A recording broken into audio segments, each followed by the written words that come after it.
ਅੱਜ ਆਪਾਂ ਜਿਹੜੇ ਹੈਗੇ ਆ ਨੌਵਾਂ ਸ਼ਬਦ ਜਿਹੜਾ ਹੈਗਾ ਗੁਰੂ ਗੋਬਿੰਦ ਸਿੰਘ ਜੀ ਦਾ ਉਹ ਲੈਣਾ ਹੈ ਜੀ।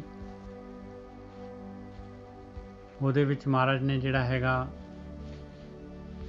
ਆਪਾਂ ਨੂੰ ਇਹਦੇ ਵਿੱਚ ਜਿਹੜੇ ਹੈਗੇ ਆ ਪਹਿਲਾਂ ਤਾਂ ਅੱਖਰ ਜਿਹੜੇ ਹੈ ਇੱਕ ਬਿਨ ਦੂਸਰ ਸੋ ਨਾ ਚਿਨਾਰ, ਇੱਕ ਬਿਨ ਦੂਸਰ ਸੋ ਨਾ ਚਿਨਾਰ, ਈੜੀ ਬੱਬਾ ਦੱਦਾ ਤੇ ਸੱਸਾ, ਇੱਕ ਬਿਨ ਦੂਸਰ ਸੋ ਨਾ ਚਿਨਾਰ।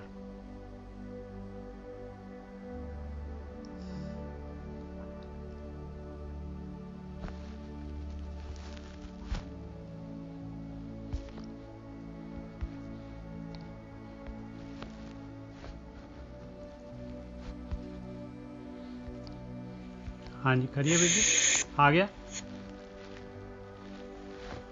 हाँ जी टीचर साहब आ गया। हाँ जी हाँ जी ये ਜਿਹੜਾ ਹੈਗਾ ਆਪਣੇ 9ਵਾਂ ਸ਼ਬਦ ਹੈ, 10 ਸ਼ਬਦਾਂ ਦੀ ਲੜੀ ਹੈਗੀ ਆ ਤੇ ਆ ਕਿਹਦਾ ਹੈ ਜੀ ਵਿੱਚ ਇਹਦੇ ਵਿੱਚ ਮਹਾਰਾਜ ਨੇ ਜਿਹੜਾ ਹੈਗਾ ਨਾ ਇਸ ਤੋਂ ਪਹਿਲਾਂ ਆਪਾਂ ਨੂੰ ਦੱਸਿਆ ਵੀ ਪਰਮਾਤਮਾ ਤੋਂ ਇਲਾਵਾ ਹੋਰ ਕਿਸੇ ਨੂੰ ਨਾ ਸਿਆਣ। ਸਭ ਤੋਂ ਇਸ ਤੋਂ ਪਹਿਲਾਂ ਜਿਹੜਾ ਹੈਗਾ ਉਹ ਸੀਗਾ 7ਵਾਂ ਨੰਬਰ ਕੇਵਲ ਕਾਲ ਹੀ ਕਰਤਾਰ। ਕਹਿੰਦੇ ਆਦ ਅੰਤ ਅਨੰਤ ਮੂਰਤ ਗੜਨ ਭੰਜਨ ਹਾਰ। ਕਹਿੰਦੇ ਉਹ ਮਾਲਕ ਪਰਮਾਤਮਾ ਹੀ ਹੈ, ਕਾਲ ਦਾ ਵੀ ਕਾਲ ਔਰ ਸਾਰਿਆਂ ਨੂੰ ਪੈਦਾ ਕਰਨ ਵਾਲਾ, ਸਾਰਿਆਂ ਨੂੰ ਨਸ਼ਟ ਕਰਨ ਵਾਲਾ, ਸਾਰਿਆਂ ਨੂੰ ਦੁਬਾਰਾ ਫਿਰ ਮੂਰਤਾਂ ਨੂੰ ਦੁਬਾਰਾ ਬਣਾਉਣ ਵਾਲਾ। ਔਰ ਉਹ ਜੂਨਾਂ ਦੇ ਵਿੱਚ ਨਹੀਂ ਆਉਂਦਾ ਪਾਈ। ਉਹਨੂੰ ਕੀ ਲੋੜ ਪਈ ਆ ਬਈ ਜਿਹੜੀ ਹੈਗੀ ਆ ਕਿਸੇ ਦਾ ਰੱਥ ਚਲਾਏ ਜਾਂ ਹੋਰ ਕਿਸੇ ਦੇ ਜਿਹੜੇ ਹੈਗੇ ਕਿਸੇ ਦਾ ਜਿਹੜਾ ਹੈਗਾ ਪੁੱਤ ਕਹਾਏ ਜਾ ਕੇ ਧਰਤੀ ਦੇ ਵਿੱਚ ਮਾਂ ਦੇ ਪੇਟ 'ਚੋਂ ਜਨਮ ਲਏ। ਮਾਲਕ ਪਰਮਾਤਮਾ ਇੰਨੀ ਵੱਡੀ ਗਲੈਕਸੀਆਂ ਦੁਨੀਆ ਸੰਸਾਰ ਬਣਾਉਣ ਵਾਲਾ ਮਾਂ ਦੇ ਪੇਟ 'ਚੋਂ ਕਿੱਥੋਂ ਜਨਮ ਲਏ? ਇਸ ਕਰਕੇ ਭਾਈ ਮਹਾਰਾਜ ਕਹਿੰਦੇ ਆ ਉਹ ਮਾਲਕ ਪਰਮਾਤਮਾ ਜਿਹੜਾ ਹੈਗਾ ਉਹ ਸਰੀਰ ਦੇ ਵਿੱਚ ਨਹੀਂ ਆਉਂਦਾ, ਪੰਜਾਂ ਤੱਤਾਂ ਦੇ ਵਿੱਚ ਨਹੀਂ ਆਉਂਦਾ ਮਾਲਕ ਪਰਮਾਤਮਾ। ਹਾਂ ਉਹਨੇ ਜਿਹੜਾ ਹੈਗਾ ਆਪਣੇ ਤੋਂ ਜਿਹੜਾ ਹੈਗਾ ਇਸ ਸਾਰੇ ਸੰਸਾਰ ਦੀ ਰਚਨਾ ਕੀਤੀ ਆ ਮਾਲਕ ਪਰਮਾਤਮਾ ਨੇ। ਪਰ ਇਹ ਰਚਨਾ ਹੈਗੀ ਆ ਇਹ ਜਿਹੜੀ ਹੈਗੀ ਆ ਇਹ ਮਾਇਆ ਹੈਗੀ ਆ, ਇਹ ਮ੍ਰਿਗ ਤ੍ਰਿਸ਼ਨਾ ਹੈਗੀ ਆ। ਇਹਦੇ ਪਿੱਛੇ ਮਾਲਕ ਦੀ ਸ਼ਕਤੀ ਹੈਗੀ, 5 ਤੱਤ ਹੈਗੇ ਆ। ਇਸ ਤੋਂ ਬਾਅਦ ਅਗਲੇ ਦੇ ਵਿੱਚ ਮਹਾਰਾਜ ਕਹਿੰਦੇ ਕਿ ਸੋ ਕਿਮ ਮਾਨਸ ਰੂਪ ਕਹਾਏ। ਕਹਿੰਦੇ ਉਹਨੂੰ ਤੂੰ ਇਨਸਾਨ ਕਿਵੇਂ ਕਹਿ ਸਕਦਾ ਆ? ਉਹ ਕਿਸੇ ਨੇ ਤਾਂ ਉਹਨੂੰ ਦੇਖਿਆ ਨਹੀਂ ਹੈ ਜਿਹੜਾ ਹੈਗਾ ਇਨਸਾਨ ਦੇ ਰੂਪ ਦੇ ਵਿੱਚ, ਉਹਨੂੰ ਤੂੰ ਇਨਸਾਨ ਕਿਵੇਂ ਕਹਿ ਸਕਦਾ ਹੈ?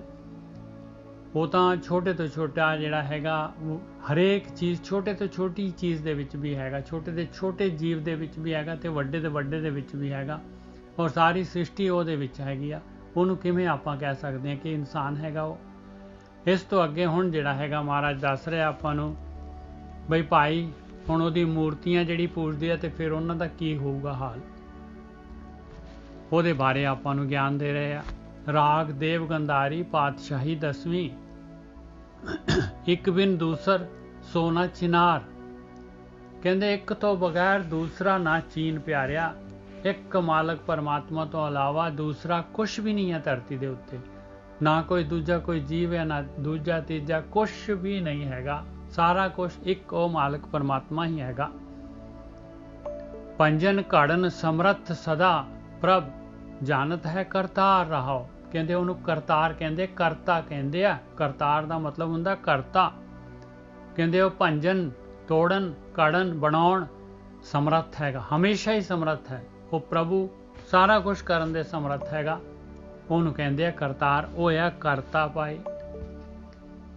ਕਹਾ ਪਿਓ ਜੋ ਅਤ ਰਹਾਓ, ਕਹਾ ਪਿਓ ਜੋ ਅਤ ਹਿਤ ਚਿਤ ਕਰ ਬਹੁ ਬਿਦ ਸਿਲਾ ਪੁਜਾਈ। ਕਹਿੰਦੇ ਕੀ ਹੋ ਗਿਆ ਜੇ ਇੰਨੇ ਪਿਆਰ ਦੇ ਨਾਲ ਬੜਾ ਪਿਆਰ ਕਰਕੇ ਪੱਥਰ ਜਿਹੜੀ ਹੈ ਮੂਰਤੀ ਜਿਹੜੀ ਹੈ ਸਿਲਾ ਕਹਿ ਰਹੇ ਮਹਾਰਾਜ ਵੀ ਪੱਥਰ ਦੀ ਮੂਰਤੀ ਜਿਹੜੀ ਹੈਗੀ ਉਹ ਬਣਾਉਣ ਵਾਲਾ ਵੀ ਜਿਹੜਾ ਹੈਗਾ ਉਹਨੂੰ ਵੀ ਇਨਸਾਨ ਹੀ ਬਣਾਉਣ ਵਾਲਾ ਹੈਗਾ ਪੱਥਰ ਦੀ ਮੂਰਤੀ ਨੂੰ।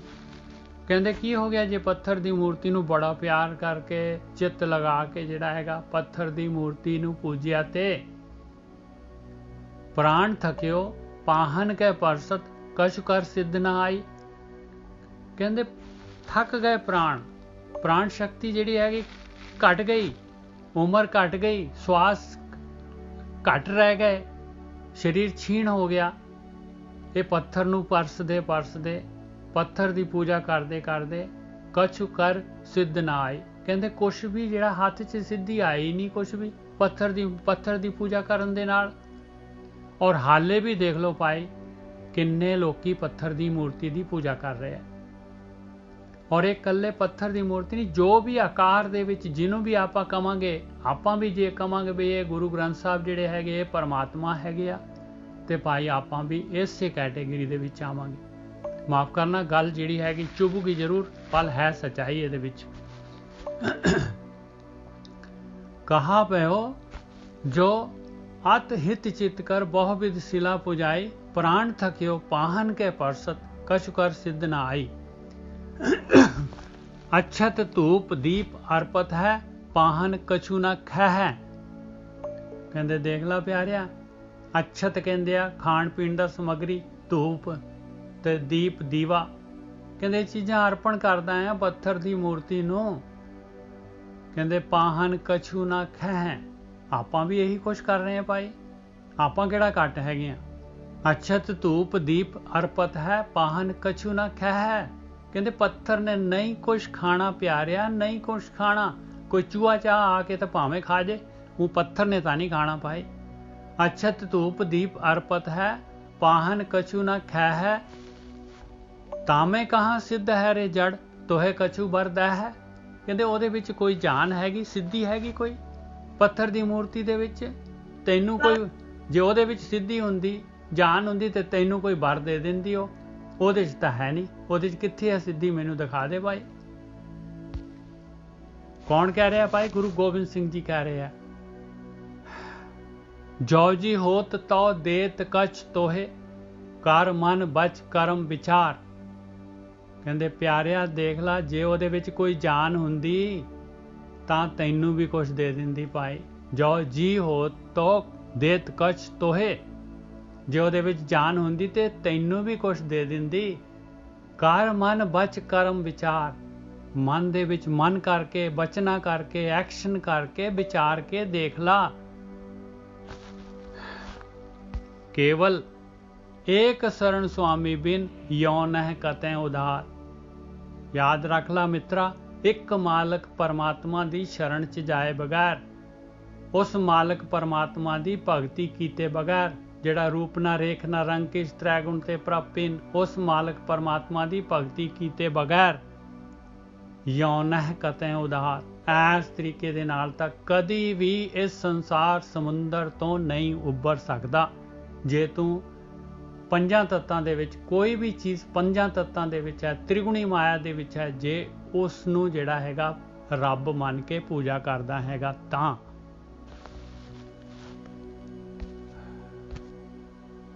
ਰਾਗ ਦੇਵ ਗੰਧਾਰੀ ਪਾਤਸ਼ਾਹੀ 10ਵੀਂ। ਇੱਕ ਬਿਨ ਦੂਸਰ ਸੋਨਾ ਚਿਨਾਰ, ਪੰਜਨ ਕੜਨ ਸਮਰੱਥ ਸਦਾ, ਪ੍ਰਭ ਜਾਣਤ ਹੈ ਕਰਤਾਰ ਰਹਾਓ। ਇੱਕ ਮਾਲਕ ਪਰਮਾਤਮਾ ਤੋਂ ਬਗੈਰ ਕਿਸੇ ਨੂੰ ਨਾ ਚੀਨ। ਉਹ ਮਾਲਕ ਪਰਮਾਤਮਾ ਜਿਹੜਾ ਨਹੀਂ ਦਿਸਦਾ, ਪੰਜਾਂ ਤੱਤਾਂ ਨਹੀਂ ਹੈਗਾ, ਉਹ ਪਰਮਾਤਮਾ ਹੈਗਾ, ਸਾਰਿਆਂ ਦੇ ਵਿੱਚ ਹੈਗਾ। ਉਹਦੀ ਆਤਮਾ ਸਾਰਿਆਂ ਦੇ ਵਿੱਚ ਹੈਗੀ। ਉਹੀ ਘੜਨ ਵਾਲਾ ਆ, ਉਹੀ ਤੋੜਨ ਵਾਲਾ ਆ, ਉਹੀ ਦੁਬਾਰਾ ਕਰਨ ਵਾਲਾ ਹੈ। ਉਸ ਨੂੰ ਕਹਿੰਦੇ ਆ ਕਰਤਾ। ਹਾਂਜੀ ਵੀਰ। ਹਾਂਜੀ ਠੀਕ ਹੈ ਸੰਗਤ ਜੀ। ਥੋੜਾ ਸਖਤ ਆ ਗੁਰਜੀ ਸਾਹਿਬ। ਹਾਂ, ਅੱਜ ਦੀ ਬਾਣੀ ਜਿਹੜੀ ਹੈਗੀ ਹੈ ਨਾ, ਉਹ ਆਪਾਂ ਨੂੰ ਕੀ ਕਹਿਣਾ ਚਾਹੁੰਦੀ ਹੈ, ਉਸ ਦੇ ਬਾਅਦ ਆਪਾਂ ਡਿਸਕਸ ਕਰਦੇ ਹਾਂ। ਪਹਿਲਾਂ 2 ਮਿੰਟ ਆਪਾਂ ਜਨਰਲ ਟੌਪਿਕ ਤੇ ਡਿਸਕਸ ਕਰਦੇ ਹਾਂ। ਇਹ ਚੀਜ਼ਾਂ ਬੜੀਆਂ ਜ਼ਰੂਰੀ ਨੇ। ਜਦੋਂ ਮਨ ਦੀ ਗੱਲ ਚੱਲਦੀ ਹੈ, ਇੱਥੇ ਬੋਲਣਾ ਵੀ ਆਸਾਨ ਨਹੀਂ ਹੈ। ਮਨ ਕੋਈ ਮਾਮੂਲੀ ਚੀਜ਼ ਨਹੀਂ ਹੈਗੀ, ਬਹੁਤ ਪਾਵਰਫੁਲ ਚੀਜ਼। ਇਹ ਬੱਚਿਆਂ ਦਾ ਖੇਲ ਨਹੀਂ ਹੈਗਾ, ਕਾਫੀ ਸੀਰੀਅਸ ਗੇਮ ਹੈ। ਕਿਉਂਕਿ ਮਨ ਬਹੁਤ ਚਲਾਕ ਹੈ, ਬਹੁਤ ਜ਼ਿਆਦਾ ਪੁਰਾਣਾ ਹੈ, ਬਹੁਤ ਪੁਰਾਤਨ ਹੈ। ਸਾਡੀਆਂ ਸਾਰੀਆਂ ਕਮਜ਼ੋਰੀਆਂ ਜਾਣਦਾ ਹੈ। ਉਹਨੂੰ ਪਤਾ ਹੈ ਕਿ ਚਰਨਜੀਤ ਦਾ ਕਿਹੜਾ ਕੁਝ ਨੱਪਣਾ ਔਰ ਕਿਸ ਵੇਲੇ ਨੱਪਣਾ। ਉਹ ਨੱਪ ਦਿੰਦਾ ਹੈ। ਉਹ ਫਿਰ ਚਰਨਜੀਤ 1 ਘੰਟੇ ਬਾਅਦ ਵੇਖਦਾ ਹੈ ਕਿ ਇਹ ਕੀ ਹੋਇਆ। मैं तो वो भी बोल दिता जो मैं बोलना नहीं चाहता सा। और मैं ये भी कोशिश की है कि मैं नहीं बोलना, जो मर्जी हो जाए, ये अखर तो बिल्कुल नहीं बोलना, पर बोल दिते गए। पर मैनू बाद च पता लगता मन कितना चला के तुहाडे नाल भी इदां हुंदा होऊगा कि कई बार तुसीं किहा होना कि रिश्तेदारी का मसला है, यह गल्लां नहीं आपां करनी, और फिर तुसीं वो करके बह जांदे जो, फिर ते खलारा ही पै जांदा। और उस तो बाद फिर तुसीं सोचदे जो यार मैं ते चीज़ां बोलणियां ही नहीं सी, मैनू की होया, मैं इदां क्यों कीता? मैनू चंगी तरह पता है कि मैं काम नहीं करना सी, मैं बोलना ही नहीं, पर बंदा पछतावा ही करता रह जाता बस। और एक बारी नहीं, बार बार इसी तरह ही करता है। ये थोड़ी कि हुण करके भुल जाना है या सुधर जाना, दोबारा फिर वही काम होगा, उसे ही तरह होगा। तो इस गल नूं समझना पऊगा कि इदां क्यों हुंदा। मनमुख कौन हुंदा है? जिहड़ा मन दी सुनदा। माइंड सैट तुहानूं पता होना सारिਆਂ ਨੂੰ, फिर थोड़े बहुते तुसीं पढ़े ही जो, ਜਿਹੜੇ नहीं घट भी पढ़े उन्होंने भी थोड़ा जिहा पता लगना चाहिए कि माइंड सैट किहनूं कहंदे। माइंड सैट का मतलब होता है कोई गल दिमाग च पै गई है, फिर मन उहनूं छड्डदा नहीं है। भावें गलत रस्ते ते तुर गए ना, सारी दुनिया ने कहना है कि रस्ता गलत है, पर तुसीं नहीं उहदी मननी। ये माइंड सैट हो गया गा, ब्रेन वाश कहंदे उहनूं। ये खास करके भगतां दी प्रॉब्लम है, अन्ने भगत, अन्नी शरधा। ये लोग ऐसे हुंदे ने ਜਿਹੜੇ ਦੂਜੇ ਦੀਆਂ ਅੱਖਾਂ ਰਾਹੀਂ ਵੇਖਣਾ ਚਾਹੁੰਦੇ। ਇਹਨਾਂ ਨੂੰ ਆਪਣੀ ਅੱਖਾਂ ਤੇ ਯਕੀਨ ਹੀ ਨਹੀਂ ਹੁੰਦਾ। ਇਹਨਾਂ ਨੂੰ ਕਦੇ ਸ਼ਰਮ ਨਹੀਂ ਆਉਂਦੀ ਕਿ ਤੈਨੂੰ ਪਰਮਾਤਮਾ ਨੇ ਸਾਰਾ ਕੁਝ ਦਿੱਤਾ ਹੈ, ਤੂੰ ਕਾਹਨੂੰ ਆਪਣੇ ਆਪ ਨੂੰ ਭੁੱਲ ਕੇ ਤੇ ਲੋਕਾਂ ਦੇ ਪਿੱਛੇ ਤੁਰਿਆ ਫਿਰਦਾ। ਬਾਣੀ ਤੇ ਕਹਿੰਦੀ ਹੈ ਤੂੰ ਬ੍ਰਹਮ ਹੈਗਾ, ਪਰ ਇਹ ਯਕੀਨ ਨਹੀਂ ਆਉਂਦਾ ਬੰਦੇ ਨੂੰ। ਬੰਦਾ ਬਹੁਤ ਬੇਸ਼ਰਮ ਹੈ ਤੇ ਮੰਗਤੇ ਵਾਂਗੂ ਠੋਲੀ ਲੈ ਕੇ ਤੁਰਿਆ ਫਿਰਦਾ ਹੈ, ਉਹਨਾਂ ਕੋਲ ਜਾ ਕੇ ਬਹਿੰਦਾ, ਉਹ ਮਿਲਦਾ ਵੀ ਕੁਛ ਨਹੀਂ। ਡਰਪੋਕ ਹੈ, ਇਕੱਲਾ ਹੋਣ ਤੋਂ ਡਰਦਾ। ਭੀੜ ਚ ਤੇ ਜ਼ਿਆਦਾ ਸਿਆਣੇ ਮਨੁੱਖ ਨਹੀਂ ਹੁੰਦੇ, ਉੱਥੇ ਤੇ ਇਕੱਲੇ ਇਕੱਲੇ ਦੀ ਯਾਤਰਾ ਔਰ ਇਕੱਲੇ ਨੂੰ ਜਾਣਾ ਪੈਣਾ। ਹੁਣ ਮਨਮੁੱਖ ਕੀ ਕਰਦਾ ਹੈ? ਮਨਮੁੱਖ ਇੱਕ ਇਨਸਾਨ ਹੁੰਦਾ ਹੈ ਜਿਹੜਾ ਆਪਣੇ ਮਨ ਦੀ ਸੁਣਦਾ ਹੈ ਔਰ ਮਨ ਦੇ ਕਹੇ ਅਨੁਸਾਰ ਚੱਲਦਾ। ਉਹ ਬੁੱਧੀ ਦੀ ਤੇ ਵਰਤੋਂ ਹੀ ਨਹੀਂ ਕਰਦਾ। ਬੁੱਧੀ ਨੂੰ ਕਹਿੰਦਾ ਨਹੀਂ ਨਹੀਂ ਤੂੰ ਨਾ ਬੋਲ, ਤੂੰ ਨਹੀਂ ਬੋਲਣਾ। ਔਰ ਜਿੱਦਾਂ ਬਾਣੀ ਦੇ ਵਿੱਚ ਕਿਹਾ ਵਾ, ਆਪਾਂ ਨੂੰ ਬੜੀ ਤਰ੍ਹਾਂ ਗੁਰੂਆਂ ਨੇ ਸਮਝਾਇਆ ਕਿ ਜਦੋਂ ਮਨ ਇੱਕ ਬੱਚਾ ਹੈ, ਇੱਕ ਦੋ ਚੰਗੀਆਂ ਕਰਦਾ ਹੈ, ਇੱਕ ਚੰਗੀ ਕਰਦਾ ਤੇ ਤਿੰਨ ਚਾਰ ਖਰਾਬ ਵੀ ਕਰਦਾ। ਹਾਂ, ਤੇਰੇ ਕੋਲ ਗਿਆਨ ਨਹੀਂ ਹੈਗਾ, ਗਿਆਨ ਬੁੱਧੀ ਕੋਲ। ਤੇ ਬੁੱਧੀ ਨੂੰ ਕੰਮ ਕਰਨ ਦੇ ਲਈ ਟਾਈਮ ਚਾਹੀਦਾ, ਘੱਟੋ ਘੱਟ 4-5 ਮਿੰਟ। ਤੇ ਜਦੋਂ ਮਨ ਅੱਗੇ ਆ ਜਾਂਦਾ ਉਹ ਕੋਲ ਟਾਈਮ ਨਹੀਂ ਹੁੰਦਾ, ਉਹ ਤੇ ਕੰਮ ਕਰ ਦਿੰਦਾ, ਉਹ ਕਰਕੇ ਚੱਲ ਜਾਂਦਾ। ਬਾਅਦ ਫਿਰ ਬੁੱਧੀ ਸੋਚਦੀ ਕਿ ਉਹ ਬੁੱਧੀ ਦੇ ਸਾਹਮਣੇ ਜਦੋਂ ਬੁੱਧੀ ਇੱਕ ਲੈਬ ਹੈ, ਮੈਂ ਸੋਚਦਾ ਕਿ ਬੁੱਧੀ ਇੱਕ ਲੈਬ ਹੈ, ਔਰ ਲੈਬ ਦੇ ਵਿੱਚ ਕੋਈ ਆਪਣਾ ਬਲੱਡ ਟੈਸਟ ਕਰਦੇ ਆ, ਟਾਈਮ ਲੱਗਦਾ ਨਾ, ਰਿਪੋਰਟ 1 ਮਿੰਟ ਤੇ ਆਉਂਦੀ ਨਹੀਂ। ਜਿੰਨਾ ਜ਼ਿਆਦਾ ਗਹਿਰਾ ਟੈਸਟ ਹੋਊਗਾ ਉਨਾ ਡਿਲੇ ਹੋਵੇਗਾ। ਕਈ ਟੈਸਟ ਆ 3-3, 4-4 ਦਿਨ ਲੱਗ ਜਾਂਦੇ ਆ, ਵੱਡੀਆਂ ਲੈਬਾਂ 'ਚ ਭੇਜਣੇ ਪੈਂਦੇ, ਜਿੱਦਾਂ ਬੰਬੇ, ਦਿੱਲੀ, ਜਦੋਂ ਅੰਮ੍ਰਿਤਸਰ ਟੈਸਟ ਕਰਾਉਂਦੇ। ਕਾਰਨ ਕੀ ਹੈ? ਉਹ ਕੰਪਲੈਕਸ ਬਿਮਾਰੀ ਹੈ, ਬਹੁਤ ਗਹਿਰੀ ਬਿਮਾਰੀ। ਆਮ ਮਸ਼ੀਨ ਨਹੀਂ ਚੈੱਕ ਕਰ ਸਕਦੀ, ਸਪੈਸ਼ਲ ਮਸ਼ੀਨਾਂ ਉਹਨਾਂ ਕੋਲ ਭੇਜਿਆ ਜਾਂਦਾ। ਇਸੇ ਹੀ ਤਰ੍ਹਾਂ ਬੁੱਧੀ ਹੈ ਸਾਡੀ। ਇਹ ਜ਼ਿੰਦਗੀ ਦੇ ਇੱਦਾਂ ਦੇ ਮਸਲੇ ਹੁੰਦੇ ਆ, ਉਹ ਬੁੱਧੀ ਤੋਂ ਬਿਨਾਂ ਲੈਣੀ ਨਹੀਂ ਚਾਹੀਦੀ। ਤੁਸੀਂ ਇੱਕ ਮੇਰੇ ਕਹਿਣੇ ਅਨੁਸਾਰ ਕੰਮ ਕਰਨਾ, ਤੁਸੀਂ ਘਰੋਂ ਬਾਹਰ ਇੱਕ ਫੈਸਲਾ ਕਰਕੇ ਦੇਖ ਲਓ, ਕਿ ਘਰ ਆ ਕੇ ਫੈਸਲਾ ਕਰ ਲੈਣਾ। ਤੁਸੀਂ ਹੁਣੇ ਫੈਸਲਾ ਕਰ ਲਓ, 1 ਘੰਟੇ ਬਾਅਦ ਫਿਰ ਫੈਸਲਾ ਕਰੋ, ਦੂਜੇ ਦਿਨ ਫਿਰ ਫੈਸਲਾ ਕਰੋ, ਤੀਜੇ ਦਿਨ ਹੋਰ ਫੈਸਲਾ ਕਰੋ। ਤੁਹਾਡੇ ਫੈਸਲੇ ਬਦਲ ਹੀ ਜਾਣੇ। ਕਿਉਂ ਬਦਲਨੇ? ਤੁਸੀਂ ਤਾਂ ਕੀਤਾ ਸੀ, ਕਿਸੇ ਦੀ ਸਲਾਹ ਲਈ ਨਹੀਂ ਤੁਸੀਂ। ਖੁਦ ਹੀ ਤਾਂ ਫੈਸਲਾ ਕਰਨ ਦੇ ਜੀ। ਫਿਰ ਜਦੋਂ ਮੈਂ ਹੀ ਫੈਸਲਾ ਕਰ ਰਿਹਾ ਕਿ ਮੇਰੇ ਫੈਸਲੇ ਕਿਉਂ ਬਦਲੇ ਜਾ ਰਹੇ ਨੇ, ਇਹਨਾਂ ਚੀਜ਼ਾਂ ਨੂੰ ਸਾਨੂੰ ਵਿਚਾਰ ਕਰਨ ਦੀ ਲੋੜ ਪੈ ਗਈ ਹੈ, ਕਿਉਂਕਿ ਅਸੀਂ ਇਸ ਚੀਜ਼ ਦੇ ਨਾਲ ਉਲਝੇ ਹੋਏ ਹਾਂ। ਕੋਈ ਮਾਮੂਲੀ ਚੀਜ਼ ਨਹੀਂ ਹੈ। ਹੁਣੇ ਮੈਂ ਫੈਸਲਾ ਕੀਤਾ, ਜਦੋਂ ਮੈਂ ਕੀਤਾ ਤੇ ਫਿਰ ਮੈਨੂੰ ਬਦਲਣ ਦੀ ਕਿਉਂ ਲੋੜ ਪੈ ਗਈ ਹੈ ਨਜਰ ਸਾਹਿਬ? ਬਿਲਕੁਲ ਸਹੀ ਗੱਲ ਹੈ, ਕਿਉਂਕਿ ਬੁੱਧੀ ਨਾਲ ਨਹੀਂ ਕੀਤਾ। ਹਾਂ, ਔਰ ਮਨ ਦਾ ਫੈਸਲਾ ਪੱਕਾ ਨਹੀਂ ਜੋ ਹੁੰਦਾ, ਕੱਚਾ ਫੈਸਲਾ ਹੁੰਦਾ ਹੈਗਾ, ਬਿਲਕੁਲ ਕੱਚਾ, ਬੱਚਿਆਂ ਵਾਲਾ। ਇਸ ਲਈ ਬਾਣੀ ਚ ਆਪਾਂ ਨੂੰ ਮਨਾ ਕੀਤਾ। ਹੁਣ ਆਦਤ ਜਦੋਂ ਬੰਦੇ ਨੂੰ ਪੈਂਦੀ ਹੈ ਨੇਜਰ ਸਾਹਿਬ, ਤੇ ਉਹ ਆਦਤ ਛੇਤੀ ਜਾਂਦੀ ਨਹੀਂ ਹੈ। ਹੁਣ ਇਹ ਜਿਹੜੇ ਲੋਕ ਆਮ ਸੰਤਾਂ ਕੋਲੋਂ ਐਰਾ ਵਗੈਰਾ ਇੱਧਰ ਧੱਕੇ ਖਾਂਦੇ ਫਿਰਦੇ ਆ, ਇਹ ਸਾਰੇ ਬੰਦੇ ਆਦੀ ਹੋ ਗਏ ਨੇ ਨੇਜਰ ਸਾਹਿਬ ਬਿਮਾਰੀ ਦੇ, ਮਾਨਸਿਕ ਬਿਮਾਰ। ਹੁਣ ਇੱਕ ਸ਼ਰਾਬੀ ਬੰਦੇ ਨੂੰ ਤੁਸੀਂ ਕਹਿ ਦੋ ਨਾ ਕਿ ਸ਼ਰਾਬ ਛੱਡ ਦੇ, ਉਹ ਕਿੱਥੇ ਛੱਡਦਾ?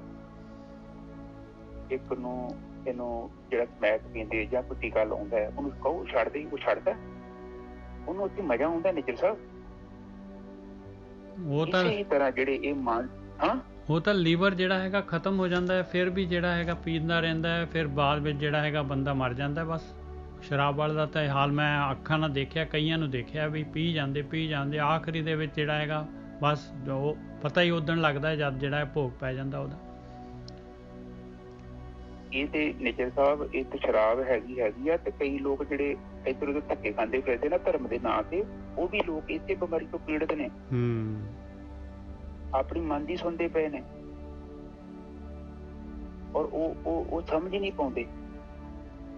ਇਹੋ ਹੀ ਉਹਨਾਂ ਦੀ ਪ੍ਰੋਬਲਮ ਆ। ਜਿੱਦਾਂ ਇੱਕ ਸ਼ਰਾਬੀ ਬੰਦਾ ਨਸ਼ੇ ਤੋਂ ਪੀੜਤ ਹੈ ਨਾ, ਔਰ ਸਾਰੀ ਦੁਨੀਆ ਕਹਿੰਦੀ, ਉਹਦੇ ਘਰ ਦੇ ਕਹਿੰਦੇ ਆ ਬਈ ਤੂੰ ਆਹ ਨਾ ਕੰਮ ਕਰ, ਦਿੱਲੀ ਚੰਗਾ ਨਹੀਂ ਹੈਗਾ।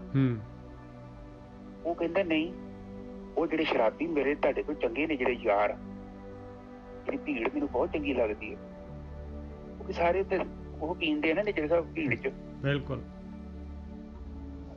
ਉਸ ਬੰਦੇ ਨੇ ਕੀ ਕਰਨਾ, ਘਰਦਿਆਂ ਤੋਂ ਦੂਰ ਹੋਣਾ ਸ਼ੁਰੂ ਹੋ ਜਾਣਾ, ਜਿੱਦਾਂ ਇੱਕ ਨਸ਼ਾ ਕਰਨ ਵਾਲਾ। ਇਸੇ ਤਰ੍ਹਾਂ ਜਿਹੜਾ ਮਨਮੁਖ ਬੰਦਾ ਹੁੰਦਾ ਨਾ, ਉਹ ਗੁਰਮੁਖਾਂ ਦੀ ਸੰਗਤ ਤੋਂ ਭੱਜਦਾ ਹੈ, ਕਿਉਂਕਿ ਗੁਰਮੁਖਾਂ ਦੀ ਸੰਗਤ ਨੇ ਉਹਦੇ ਅੰਦਰ ਹਲਚਲ ਪੈਦਾ ਕਰ ਦੇਣੀ, ਉਹਦਾ ਨਕਲੀ ਗਿਆਨ ਖੋਹ ਲੈਣਾ, ਔਰ ਫਿਰ ਉਹ ਕੰਬਣ ਡਹਿ ਪੈਂਦਾ ਬੰਦਾ, ਕਿਉਂਕਿ ਉਹ ਸੋਚਦਾ ਮੇਰੀ ਤੇ ਪ੍ਰਾਪਰਟੀ ਹੈ।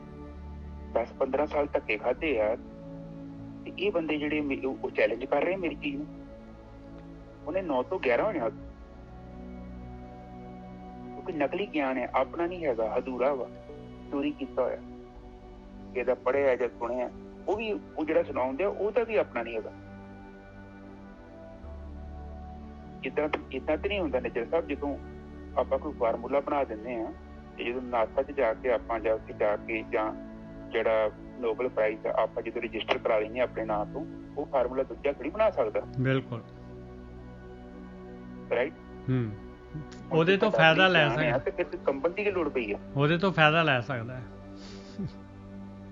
ਹਾਂ, ਇਹੋ ਹੀ ਚੀਜ਼ ਹੈ। ਪਰ ਬਾਣੀ ਕੀ ਕਰਦੀ ਆ?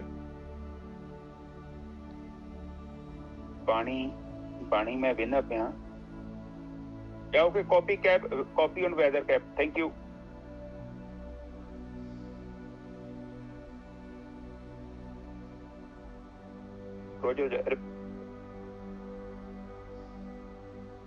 ਉਹ ਬਾਣੀ ਕੀ ਕਰ ਰਹੀ ਆ? ਬਾਣੀ ਸਾਡੇ ਤੋਂ ਨਕਲੀ ਗਿਆਨ ਨੂੰ ਖੋਹ ਲੈਂਦੀ।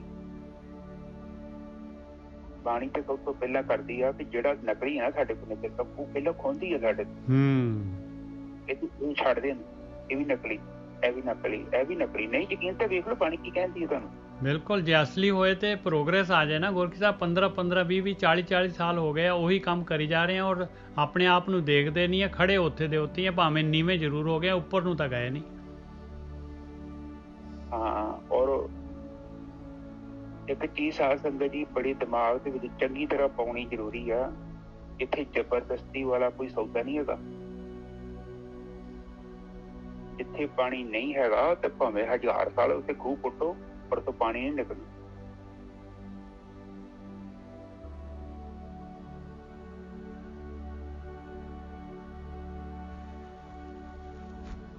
ਤੇ ਇਹ ਸੋ ਚੀਜ਼ਾਂ ਹੈਗੀਆਂ ਨੇ ਬੇਸਿਕਲੀ।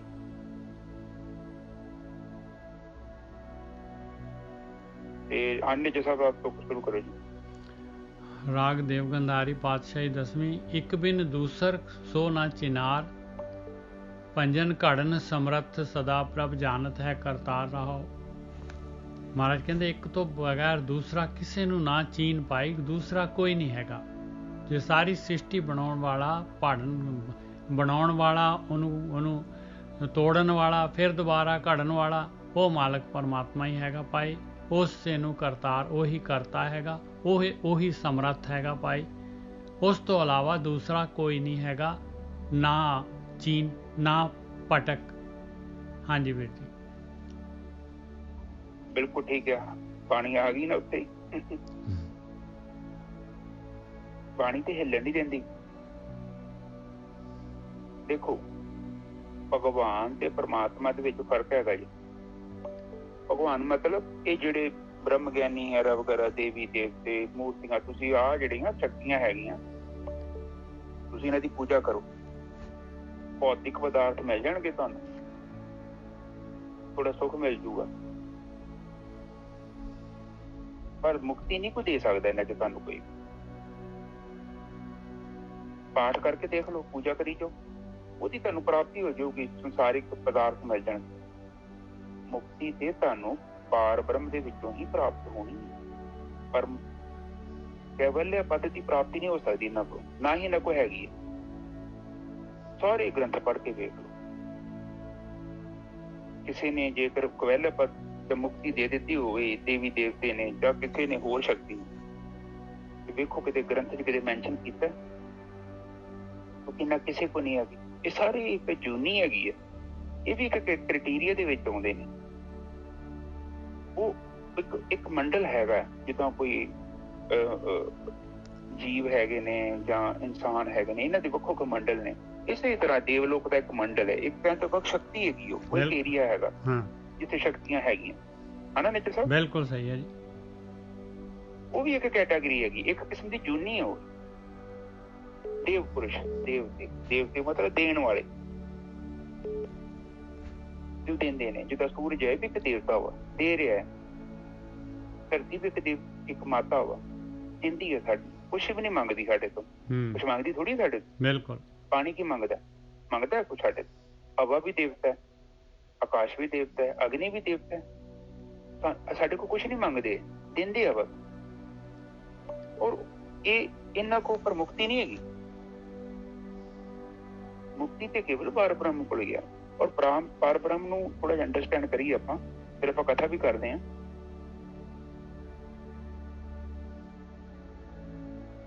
ਜਿਹੜਾ ਆਪਣੇ ਜੀਵਨ ਦੀ ਜਿਹੜੀ ਮੇਨ ਪ੍ਰਾਪਤੀ ਹੈਗੀ ਹੈ, ਭਾਵਾਤੀਤ ਹੋਣਾ।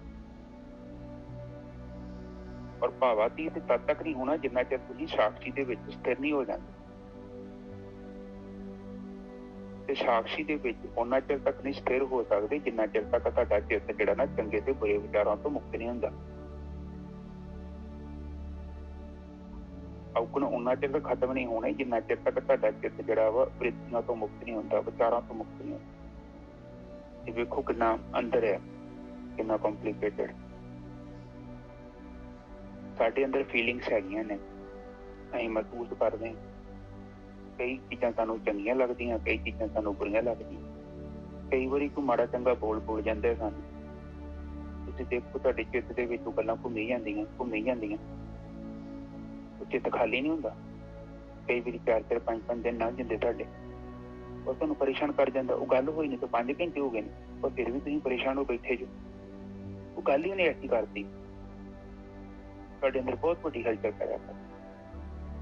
ਭਾਵਾਤੀਤ ਮਤਲਬ ਕੋਈ ਕੁਛ ਵੀ ਕਹਿ ਦੇ, ਭਾਵੇਂ ਕੁਛ ਵੀ ਹੋ ਜਾਏ, ਚੰਗਾ ਹੋ ਜਾਏ, ਬੁਰਾ ਹੋ ਜਾਏ, ਪਰ ਤੁਹਾਡੇ ਅੰਦਰ ਕੋਈ ਪਰਿਵਰਤਨ ਨਾ ਹੋਵੇ। ਕਾਫੀ ਵੱਡੀ ਅਵਸਥਾ ਹੈ ਇਹ। ਅਵਸਥਾ ਤੁਹਾਨੂੰ ਉਦੋਂ ਪ੍ਰਾਪਤ ਹੋਣੀ ਹੈ ਜਦੋਂ ਤੁਹਾਡਾ ਚਿੱਤ ਜਿਹੜਾ ਵਿਚਾਰਾਂ ਤੋਂ ਮੁਕਤ ਹੋ ਗਿਆ। ਤੁਸੀਂ ਜਦੋਂ ਦੇਖੋ ਹੈ ਤੇ ਕੰਮ ਬੜਾ ਸੌਖਾ ਵਾ, ਆਤਮ ਗਿਆਨ ਉਪਯੋਗੀ ਖੇਡ ਨਹੀਂ ਹੈ। ਔਖਾ ਕਰ ਲਈਏ ਤੇ ਜਿੰਨਾ ਮਰਜ਼ੀ ਔਖਾ ਕਰ, ਬਹੁਤ ਸਿੰਪਲ। ਤੁਸੀਂ ਸਿਨੇਮੇ ਹਾਲ 'ਚ ਬੈਠੇ ਜੋ, ਮਗਰ ਕੈਮਰਾ ਤੁਸੀਂ ਜੋ, ਸਾਹਮਣੇ ਜਿਹੜਾ ਪੜਦਾ ਵਾ ਉਹ ਚਿੱਤ ਆ ਤੁਹਾਡਾ। ਉਹ ਜਿੱਥੋਂ ਆਉਂਦੀਆਂ ਜਾਂਦੇ ਔਰ ਜਿੱਦਾਂ ਵੇਖੋ ਨਾ ਲੋਕੀ ਉੱਥੇ ਵੇਖੋ ਹੱਸੀ ਜਾਂਦੇ ਆ, ਕੋਈ ਰੋਈ ਜਾਂਦਾ ਹੈ, ਅਸਲ ਤੇ ਉਹ ਭੁੱਲ ਹੀ ਜਾਂਦੇ ਆਪਣੇ ਆਪ ਨੂੰ। ਗੋਰਖੀ ਸਾਹਿਬ ਤੁਹਾਡੀ ਆਵਾਜ਼ ਜਿਹੜੀ ਹੈ ਨਾ ਇੱਕ ਸੈਂਟੈਂਸ ਆਇਆ ਨਹੀਂ ਸਾਹਮਣੇ, ਚਿੱਤ ਹੈਗਾ ਪੜਦਾ ਹੈਗਾ, ਉਸ ਤੋਂ ਬਾਅਦ ਫਿਰ ਦੁਬਾਰਾ ਬੋਲ ਦਿਓ। ਅੱਛਾ, ਜਿਹੜਾ ਚਿੱਤ ਆ,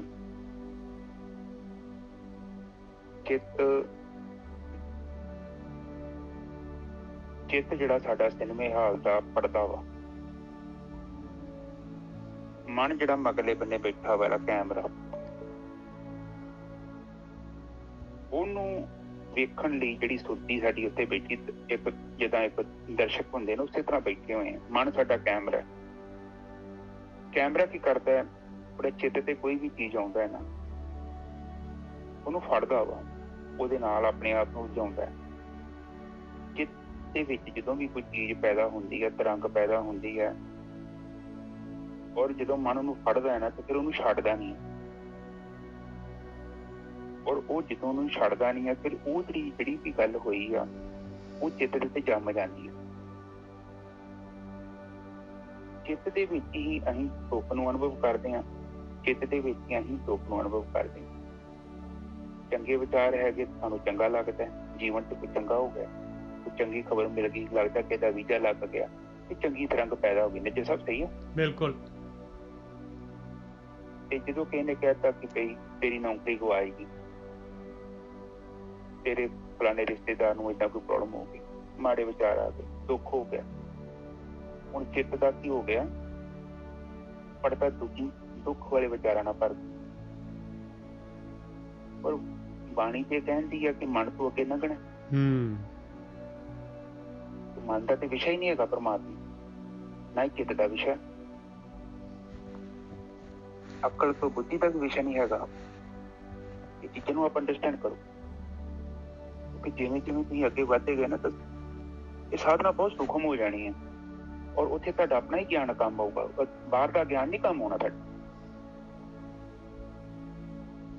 ਇਸ ਕਰਕੇ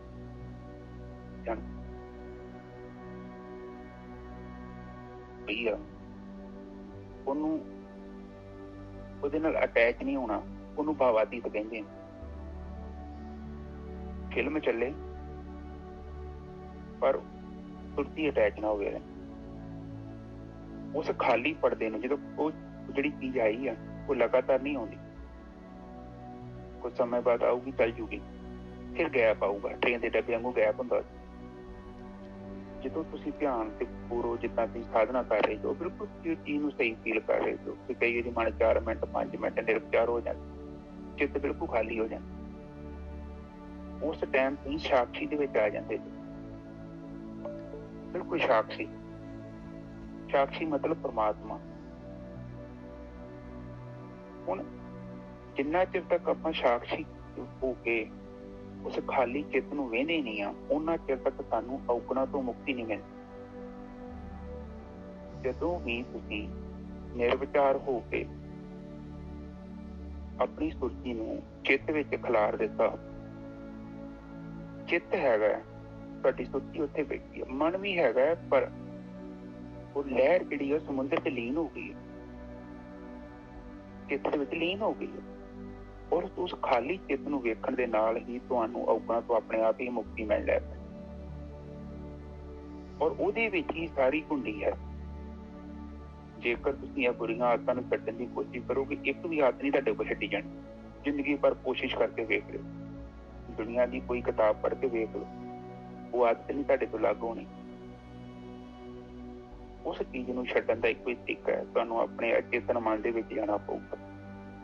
ਜਦੋਂ ਤੁਸੀਂ ਉਸ ਚਿੱਤ ਨੂੰ ਵੇਖਦੇ ਹੋ ਨਾ, ਤੇ ਤੁਹਾਡੇ ਸਾਹਮਣੇ ਚਿੱਤ ਦੇ ਸਾਹਮਣੇ ਵਿਚਾਰ ਆਉਣੇ ਨੇ ਅਚੇਤਨ ਮਨ ਦੇ ਵਿੱਚੋਂ। ਉਹਨਾਂ ਵਿਚਾਰਾਂ ਨੂੰ ਵੇਖਣਾ ਹੈ,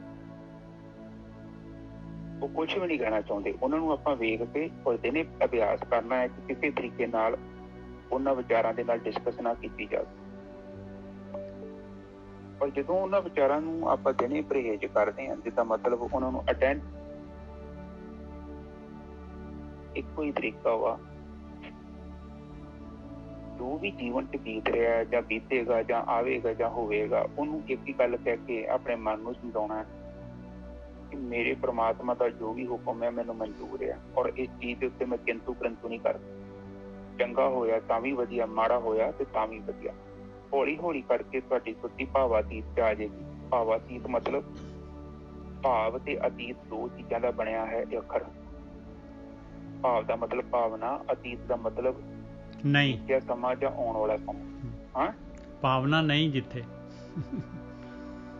ਹਾਂ, ਭਾਵਾਤੀਤ, ਭਾਵਾਂ ਤੋਂ ਅਗਤ, ਭਾਵਨਾ ਤੋਂ ਅੱਗੇ ਚੱਲ ਜਾਣਾ। ਬਸ ਬਸ ਬਸ। ਹੁਣ ਮੈਂ ਕੱਲ ਬੈਠਾ, ਮੈਂ ਆਪਣੇ ਕਮਰੇ 'ਚ ਬੈਠਾ ਨਿੱਜਰ ਸਾਹਿਬ, ਇੱਕ ਵਿਚਾਰ ਮੇਰੇ ਅੰਦਰ ਆਇਆ।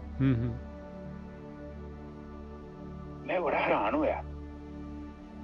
ਇਹ ਵੇਖੋ, ਇਹ ਚੀਜ਼ਾਂ ਤੇ ਜ਼ਿੰਦਗੀ ਦਾ ਐਕਸਪੀਰੀਅੰਸ ਹੁੰਦਾ ਨਾ, ਤੇ ਵਿਚਾਰ ਤੇ ਹੈ ਹੀ ਨਹੀਂ ਆ, ਕਿੱਥੋਂ ਆਇਆ ਉਹ ਵਿਚਾਰ? ਮੈਨੂੰ ਦੇਖਿਆ, ਭੱਜ ਗਿਆ, ਚੋਰ ਵਾਂਗੂ ਭੱਜ ਗਿਆ, ਗੁੰਮ ਹੋ ਗਿਆ 9 ਤੋਂ 11।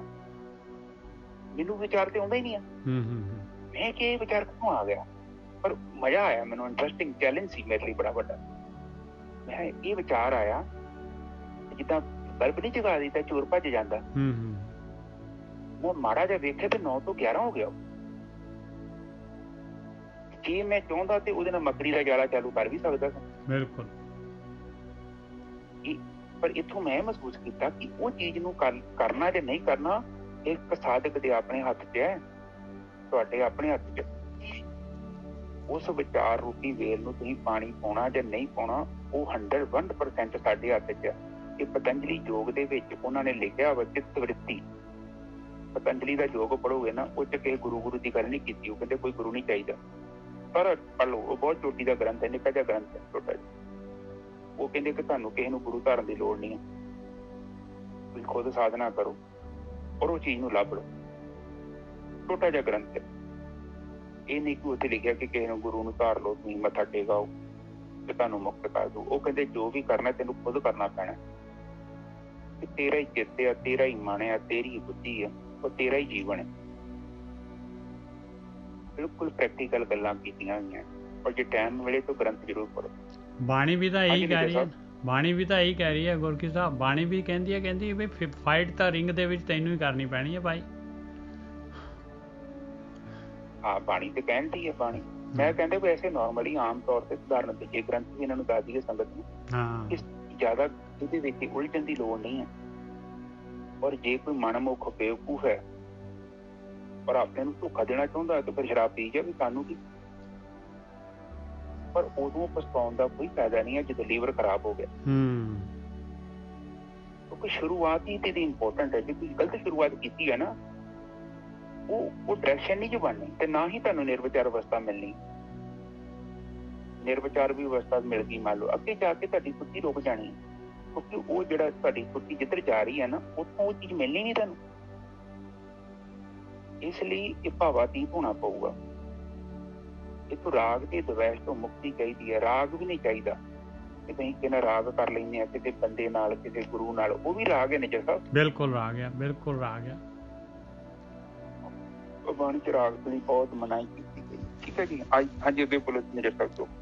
ਇੱਕ ਬਿਨ ਦੂਸਰ ਸੋਨਾ ਚਿਨਾਰ, ਪੰਜਨ ਘੜਨ ਸਮਰੱਥ ਸਦਾ ਪ੍ਰਭ ਜਾਣਤ ਹੈ ਕਰਤਾਰ ਰਹਾਓ। ਕਹਿੰਦੇ ਇੱਕ ਤੋਂ ਬਗੈਰ ਦੂਸਰਾ ਕਿਸੇ ਨੂੰ ਨਾ ਚੀਨ ਪਾਈ, ਕੋਈ ਦੂਸਰਾ ਹੈ ਹੀ ਨਹੀਂ। ਜੇ ਦੂਸਰਾ ਤੂੰ ਚੀਨ ਲਿਆ, ਬਸ ਤੇਰੇ ਵਿਚਾਰ ਰੁਕ ਨਹੀਂ ਸਕਦੇ। ਫਿਰ ਜਿਹੜਾ ਹੈਗਾ ਭਾਵ ਅਤੀਤ ਹੋ ਨਹੀਂ ਸਕਦਾ ਤੂੰ। ਫਿਰ ਤੇਰੀ ਵਰਿੱਤੀ ਚੱਲੀ ਜਾਣੀ ਚਿੱਤ ਦੇ ਵਿੱਚ, ਚਿੱਤ ਨੇ ਚੱਲੀ ਜਾਣਾ, ਫਿਰ ਚੱਲ ਹੋ ਹੀ ਜਾਣੀ ਹੈ। ਜੇ ਤੂੰ ਇੱਕ ਤੋਂ ਇਲਾਵਾ ਕਿਸੇ ਦੂਸਰੇ ਨੂੰ ਚੀਨ ਲਿਆ ਤੇ ਉਹੀ ਮਾਲਕ ਪਰਮਾਤਮਾ ਹੈਗਾ। ਉਹੀ ਘੜਨ ਵਾਲਾ ਹੈ, ਉਹੀ ਤੋੜਨ ਵਾਲਾ ਹੈ, ਉਹੀ ਦੁਬਾਰਾ ਘੜਨ ਵਾਲਾ ਹੈ, ਉਹੀ ਕਰਤਾ ਹੈਗਾ ਭਾਈ। ਰਹਾਓ। ਹਾਂਜੀ ਵੀਰ ਜੀ, ਬਿਲਕੁਲ ਬਿਲਕੁਲ ਠੀਕ ਹੈ ਜੀ। ਦੇਖੋ, ਇੱਕ ਬਿਨ ਦੂਸਰਾ ਸੋਨਾ ਚਿਨਾਰ। ਇੱਕ ਨੂੰ ਛੱਡ ਕੇ ਜਦੋਂ ਆਪਾਂ ਦੂਜੇ ਵੱਲ ਜਾਂਦੇ ਹਾਂ, ਦਵੈਸ਼। ਦੂਜਾ ਪਤਾ ਕੌਣ ਹੈਗਾ ਜੀ? ਮਾਇਆ। ਇੱਕ ਜਿਹੜਾ ਪਰਮਾਤਮਾ ਵਾ ਤੇ ਦੂਸਰਾ ਕੌਣ ਆ? ਉਹ ਮਾਇਆ ਹੈ। ਆਇਆ ਜਿਹੜਾ ਦੇਖਦਾ ਪਿਆ ਸੰਸਾਰ, ਜੜ।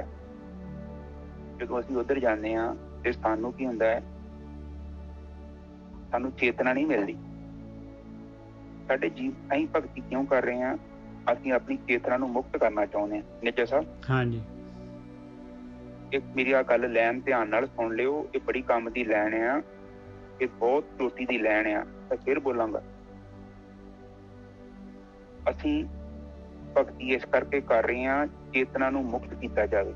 ਸਾਡੀ ਜਿਹੜੀ ਅੰਦਰ ਚੇਤਨਾ ਹੈ, ਰਾਗ ਦਵੈਸ਼ ਤੋਂ, ਕਾਮ ਕ੍ਰੋਧ ਲੋਭ ਮੋਹ ਹੰਕਾਰ ਤੋਂ, ਇਹ ਚੇਤਨਾ ਨੂੰ ਮੁਕਤ ਕਰ ਲਿਆ ਜਾਵੇ, ਈਰਖਾ ਤੋਂ ਮੁਕਤ ਕਰ ਲਿਆ ਜਾਵੇ, ਇਹਨੂੰ ਸਥਿਰ ਕਰ ਲਿਆ ਜਾਵੇ। ਚੇਤਨਾ ਹੀ ਸਾਕਸ਼ੀ ਹੈ। ਸਾਕਸ਼ੀ ਤੇ ਚੇਤਨਾ ਕੋਈ ਵੱਖਰਾ ਨਹੀਂ ਹੈਗਾ, ਇਹ ਦੋਨੋਂ ਇਕੱਠੇ ਨੇ। ਔਰ ਇਸ ਚੇਤਨਾ ਨੂੰ ਮੁਕਤ ਕਰਨ ਦਾ ਕੇਵਲ ਇੱਕੋ ਹੀ ਤਰੀਕਾ ਹੈ, ਨਿਰਵਿਚਾਰ ਸਮਾਧੀ। ਨਿਰਵਿਚਾਰ ਸਮਾਧੀ ਵਿੱਚ ਜਦੋਂ ਅਸੀਂ ਜਾਂਦੇ ਹਾਂ, ਬਾਰ-ਬਾਰ ਜਾਂਦੇ ਹਾਂ, ਤੇ ਹੌਲੀ ਹੌਲੀ ਹੌਲੀ ਹੌਲੀ ਕਰਕੇ ਚੇਤਨਾ ਆਪਣੇ ਆਪ ਹੀ ਅਲੱਗ ਹੋ ਜਾਣੀ ਹੈ, ਭਾਵਾਤੀਤ ਸਾਨੂੰ ਮਿਲ ਜਾਣੀ ਹੈ ਸ਼ਕਤੀ। ਦੇਖੋ, ਆਪਾਂ ਜਿੰਮ ਜਾਂਦੇ ਹਾਂ, ਕਲੱਬ ਜਿੰਮ ਜੁਆਇਨ ਕਰਦੇ ਹਾਂ, ਕਲੱਬ ਦੇ ਵਿੱਚ ਜਾਂਦੇ ਹਾਂ, ਤੇ ਨਿੱਜਰ ਸਾਹਿਬ ਇੱਕ ਦਿਨ 'ਚ ਥੋੜੀ ਸਰੀਰ ਬਣ ਜਾਂਦਾ ਕਿ ਇੱਕ ਦਿਨ 'ਚ ਬਣ ਜਾਂਦਾ? ਨਹੀਂ। ਉਹਦੇ ਲਈ ਮਿਹਨਤ ਕਰਨੀ ਪੈਂਦੀ ਹੈ ਨਾ, 8-9 ਮਹੀਨੇ ਚੰਗੀ ਵਧੀਆ ਡਾਇਟ ਔਰ ਐਕਸਰਸਾਈਜ਼ ਕਰਨੀ ਪੈਂਦੀ। ਔਰ ਫਿਰ ਵੀ ਇਹਨੇ ਉਹ ਸਾਡੀ ਬੋਡੀ ਦੇ ਅੰਦਰ ਹੀ ਮਸਲ ਹੈਗੇ ਆ, ਉਹ ਬਾਹਰ ਹੋਣ ਡੈ ਪੈਂਦੇ ਆ। ਸਹੀ ਹੈ ਨਿੱਜਰ ਸਾਹਿਬ? ਬਿਲਕੁਲ। ਇਸੇ ਹੀ ਤਰ੍ਹਾਂ ਸਾਧਨਾ ਹੈ। ਜਿਵੇਂ ਜਿਵੇਂ ਸਾਧਨਾ ਕੀਤੀ ਨਾ, ਇਹ ਜਿਹੜਾ ਚੇਤਨਾ ਆਪਣੇ ਆਪ ਹੀ ਤੁਹਾਡੀ ਮੁਕਤ ਹੋਈ ਜਾਣੀ ਹੈ, ਨਾਰੀਕਲ ਦੀ ਗਿਰੀ ਵਾਂਗ। ਹਜੇ ਤੇ ਬਹੁਤ ਹੁਣ ਤੇ ਮਿਲਿਆ ਹੋਇਆ ਨਾ, ਖੇਤਰ ਪੱਪਾ ਬਣਿਆ, ਤੁਹਾਨੂੰ ਪਤਾ ਨਹੀਂ ਲੱਗਣਾ, ਇੱਕਦਮ ਨਹੀਂ ਪਤਾ ਲੱਗਦਾ ਕਿਹੜੇ ਐਕਸ਼ਨ ਮੰਨਦੇ ਨੇ, ਕਿਹੜੇ ਐਕਸ਼ਨ ਬੁੱਧੀ ਦੇ ਨੇ। ਹੁਣ ਤੇ ਤੁਸੀਂ ਕੀ ਕਰ ਰਹੇ ਜੋ? ਤੁਸੀਂ ਇੱਕ ਮੇਰੇ ਹਿਸਾਬ ਨਾਲ ਮੋਸਟਲੀ ਤੁਹਾਡਾ ਜੀਵਨ ਇੱਕ ਕੰਪਿਊਟਰ ਹੈ, ਰੋਬੋਟ। ਸਾਡੇ ਅੰਦਰ ਇੱਕ ਮੋਟਰ ਹੈ, ਮੋਟਰ ਫੰਕਸ਼ਨ ਕਹਿੰਦੇ ਨੇ। ਕੁਛ ਵੀ ਹੋਇਆ ਮੋਟਰ ਚੱਲ ਪੈਂਦੀ ਹੈ। ਤੁਹਾਡੇ ਲਈ ਮੋਟਰ ਲੜਦੀ ਪਈ ਹੈ, ਤੁਹਾਡੇ ਲਈ ਮੋਟਰ ਤੁਹਾਡਾ ਜੀਵਨ ਬਤੀਤ ਕਰ ਰਹੀ ਹੈ। ਤੁਸੀਂ ਤਾਂ ਕੁਛ ਹੈ ਹੀ ਨਹੀਂ, ਹੋਸ਼ ਹੀ ਨਹੀਂ ਹੈ ਤੁਹਾਨੂੰ। ਤੁਸੀਂ ਨੋਟਿਸ ਕਰੋ, ਤੁਸੀਂ ਬੂਹੇ ਦੇ ਗੜੀ ਗਏ ਤੇ ਹੱਥ ਆਪਣੇ ਆਪ ਹੀ ਦਰਵਾਜ਼ੇ ਕੋਲ ਪਹੁੰਚ ਗਏ। ਤੁਸੀਂ ਗੱਡੀ ਚਾਲੂ ਕੀਤੀ, ਆਪਣੇ ਆਪ ਹੀ ਗੇਅਰ ਪਈ ਜਾਂਦੇ ਆ, ਆਪਣੇ ਆਪ ਹੀ ਬ੍ਰੇਕਾਂ ਵੱਜੀ ਜਾਂਦੀਆਂ। ਉੱਥੇ ਤੁਸੀਂ ਕਿੱਥੇ ਗਏ ਜੇ ਦੱਸੋ ਮੈਨੂੰ? ਤੁਸੀਂ ਪੈਨ ਫੜਿਆ, ਤੁਸੀਂ ਲਿਖਣਾ ਸ਼ੁਰੂ ਕੀਤਾ, ਆਪਣੇ ਆਪ ਹੀ ਅੱਖਰ ਬਣੀ ਜਾ ਰਹੇ ਆ। ਮਿੱਤਰ ਸਾਹਿਬ, ਬਿਲਕੁਲ ਹੋਸ਼ ਥੋੜੀ ਹੈਗੀ ਆ। ਤੁਸੀਂ ਲੜਨ ਗਏ, ਲੜਾਈ ਚਾਲੂ ਹੋ ਗਈ, ਉਹ ਕੌਣ ਗਾਲਾਂ ਕੱਢੀ ਜਾਂਦਾ ਤੁਹਾਡੇ ਅੰਦਰ? ਬਾਅਦ ਚ ਤੁਸੀਂ ਪਛਤਾਉਂਦੇ ਜੋ ਘੰਟੇ ਬਾਅਦ। ਉਹ ਜੋ ਤੁਸੀਂ ਜਿਹੜਾ ਖਲਾਰਾ ਪੈ ਗਿਆ ਤੇ ਹੁਣ ਕਹੀ ਜਾਂਦਾ ਮੈਂ ਏਦਾਂ ਕਿਉਂ ਕੀਤਾ, ਉਹ ਬੰਦਾ ਤੇ ਮੌਜੂਦ ਹੀ ਨਹੀਂ ਹੈਗਾ। ਹੁਣ ਤੁਸੀਂ ਦੇਖੋ, ਇਹ ਸਾਰੇ ਮੋਟਰ ਫੰਕਸ਼ਨ ਹੈਗੇ। ਤੁਸੀਂ ਪਾਣੀ ਪਾਇਆ, ਸਾਬਣ ਮਲਿਆ ਸਰੀਰ ਤੇ, ਇਹ ਸਭ ਮੋਟਰ ਫੰਕਸ਼ਨ ਹੈਗੇ ਆ, ਆਪਣੇ ਆਪ ਹੋ ਰਹੇ ਨੇ, ਉਹ ਤੁਹਾਨੂੰ ਪਤਾ ਵੀ ਨਹੀਂ। ਤੁਸੀਂ ਨੋਟਿਸ ਕਰੋਗੇ, ਬ੍ਰਸ਼ ਕੌਣ ਕਰਨ ਦਿਆ? ਉਹ ਮੋਟਰ।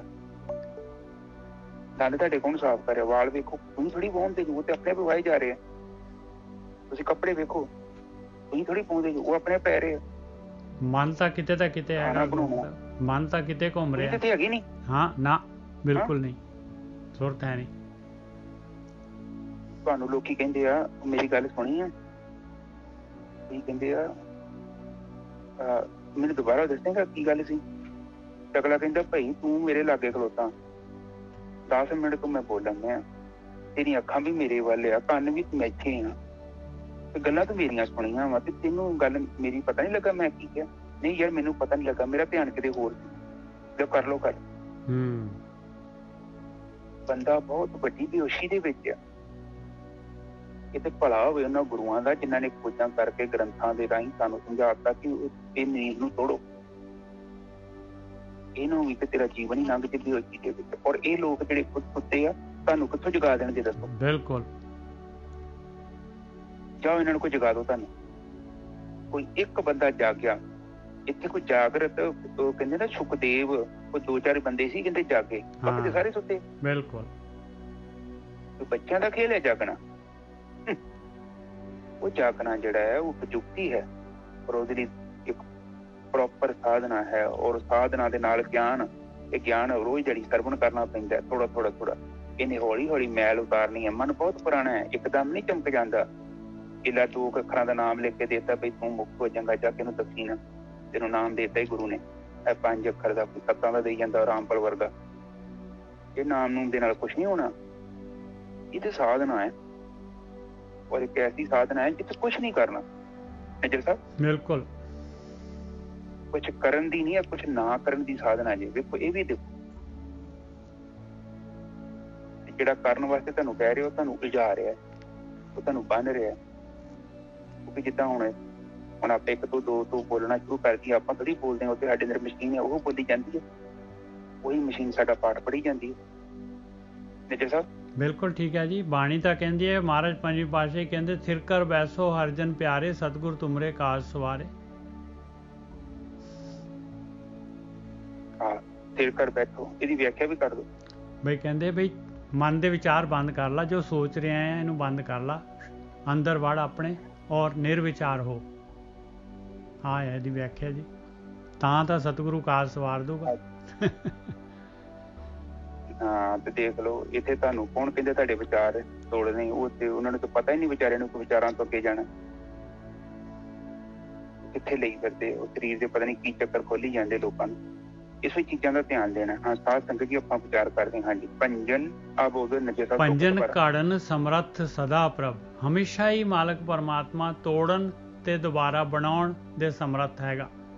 ਜਾਣਤ ਹੈ ਕਰਤਾਰ, ਉਹ ਹੈ ਕਰਤਾ ਪਾਏ, ਉਹ ਹੈ ਕਰਤਾਰ। ਠੀਕ ਹੈ ਜੀ। ਉਹ ਖੁਦ ਹੀ ਬਣਾਉਂਦਾ ਹੈ, ਖੁਦ ਹੀ ਤੋੜ ਦਿੰਦਾ ਹੈ। ਉਹ ਕਿੱਦਾਂ ਤੋੜਦਾ ਹੈ, ਕਿੱਦਾਂ ਭੰਨਦਾ ਹੈ, ਉਹ ਹੀ ਜਾਣਦਾ ਹੈ। ਅਸੀਂ ਨਹੀਂ ਜਾਣ ਸਕਦੇ। ਸਾਨੂੰ ਤਾਂ ਕੁਝ ਵੀ ਨਹੀਂ ਪਤਾ। ਸਾਨੂੰ ਤੇ ਇਹ ਵੀ ਨਹੀਂ ਪਤਾ 2 ਦਿਨ ਕਿਹੜੀ ਸਬਜ਼ੀ ਦੇ ਨਾਲ ਰੋਟੀ ਖਾਧੀ। ਇਹ ਤੇ ਪ੍ਰਮਾਤਮਾ ਦੀਆਂ ਗੱਲਾਂ, ਤੇ ਪ੍ਰਮਾਤਮਾ ਹੀ ਜਾਣਦਾ ਹੈ। ਉਹੀ ਕਰਤਾਰ ਜੋ ਕਰ ਰਿਹਾ, ਉਹ ਉਹਦੀ ਖੇਲ ਹੈ।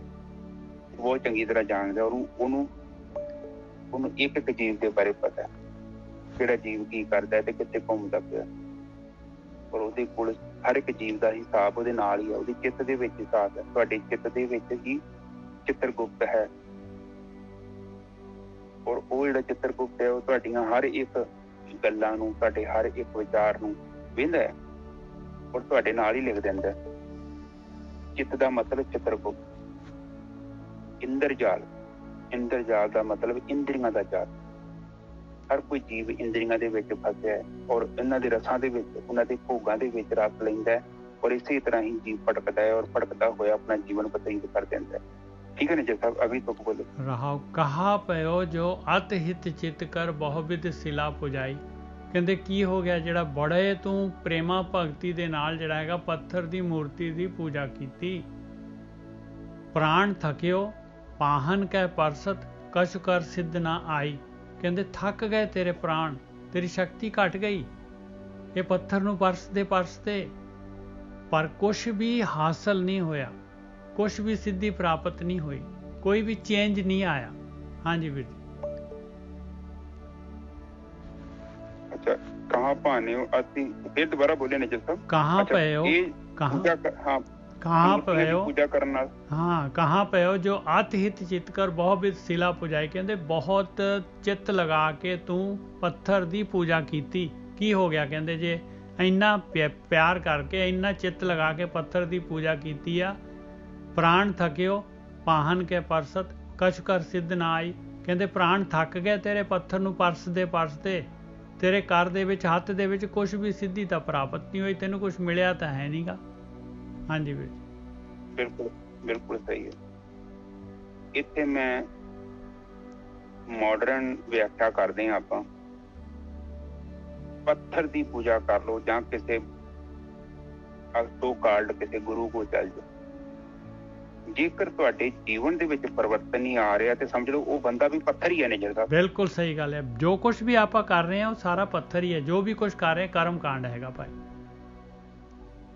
ਪੱਥਰ ਦੇ ਵਿੱਚੋਂ ਤੁਹਾਨੂੰ ਪੱਥਰ ਹੀ ਪ੍ਰਾਪਤ ਹੋਊਗਾ। ਜਿਹੜਾ ਬੰਦਾ ਉਸ ਜਗ੍ਹਾ ਤੇ ਨਹੀਂ ਜਾ ਸਕਿਆ ਉਹ ਦੂਜੇ ਨੂੰ ਕਿੱਥੋਂ ਲੈ ਜਾਊ?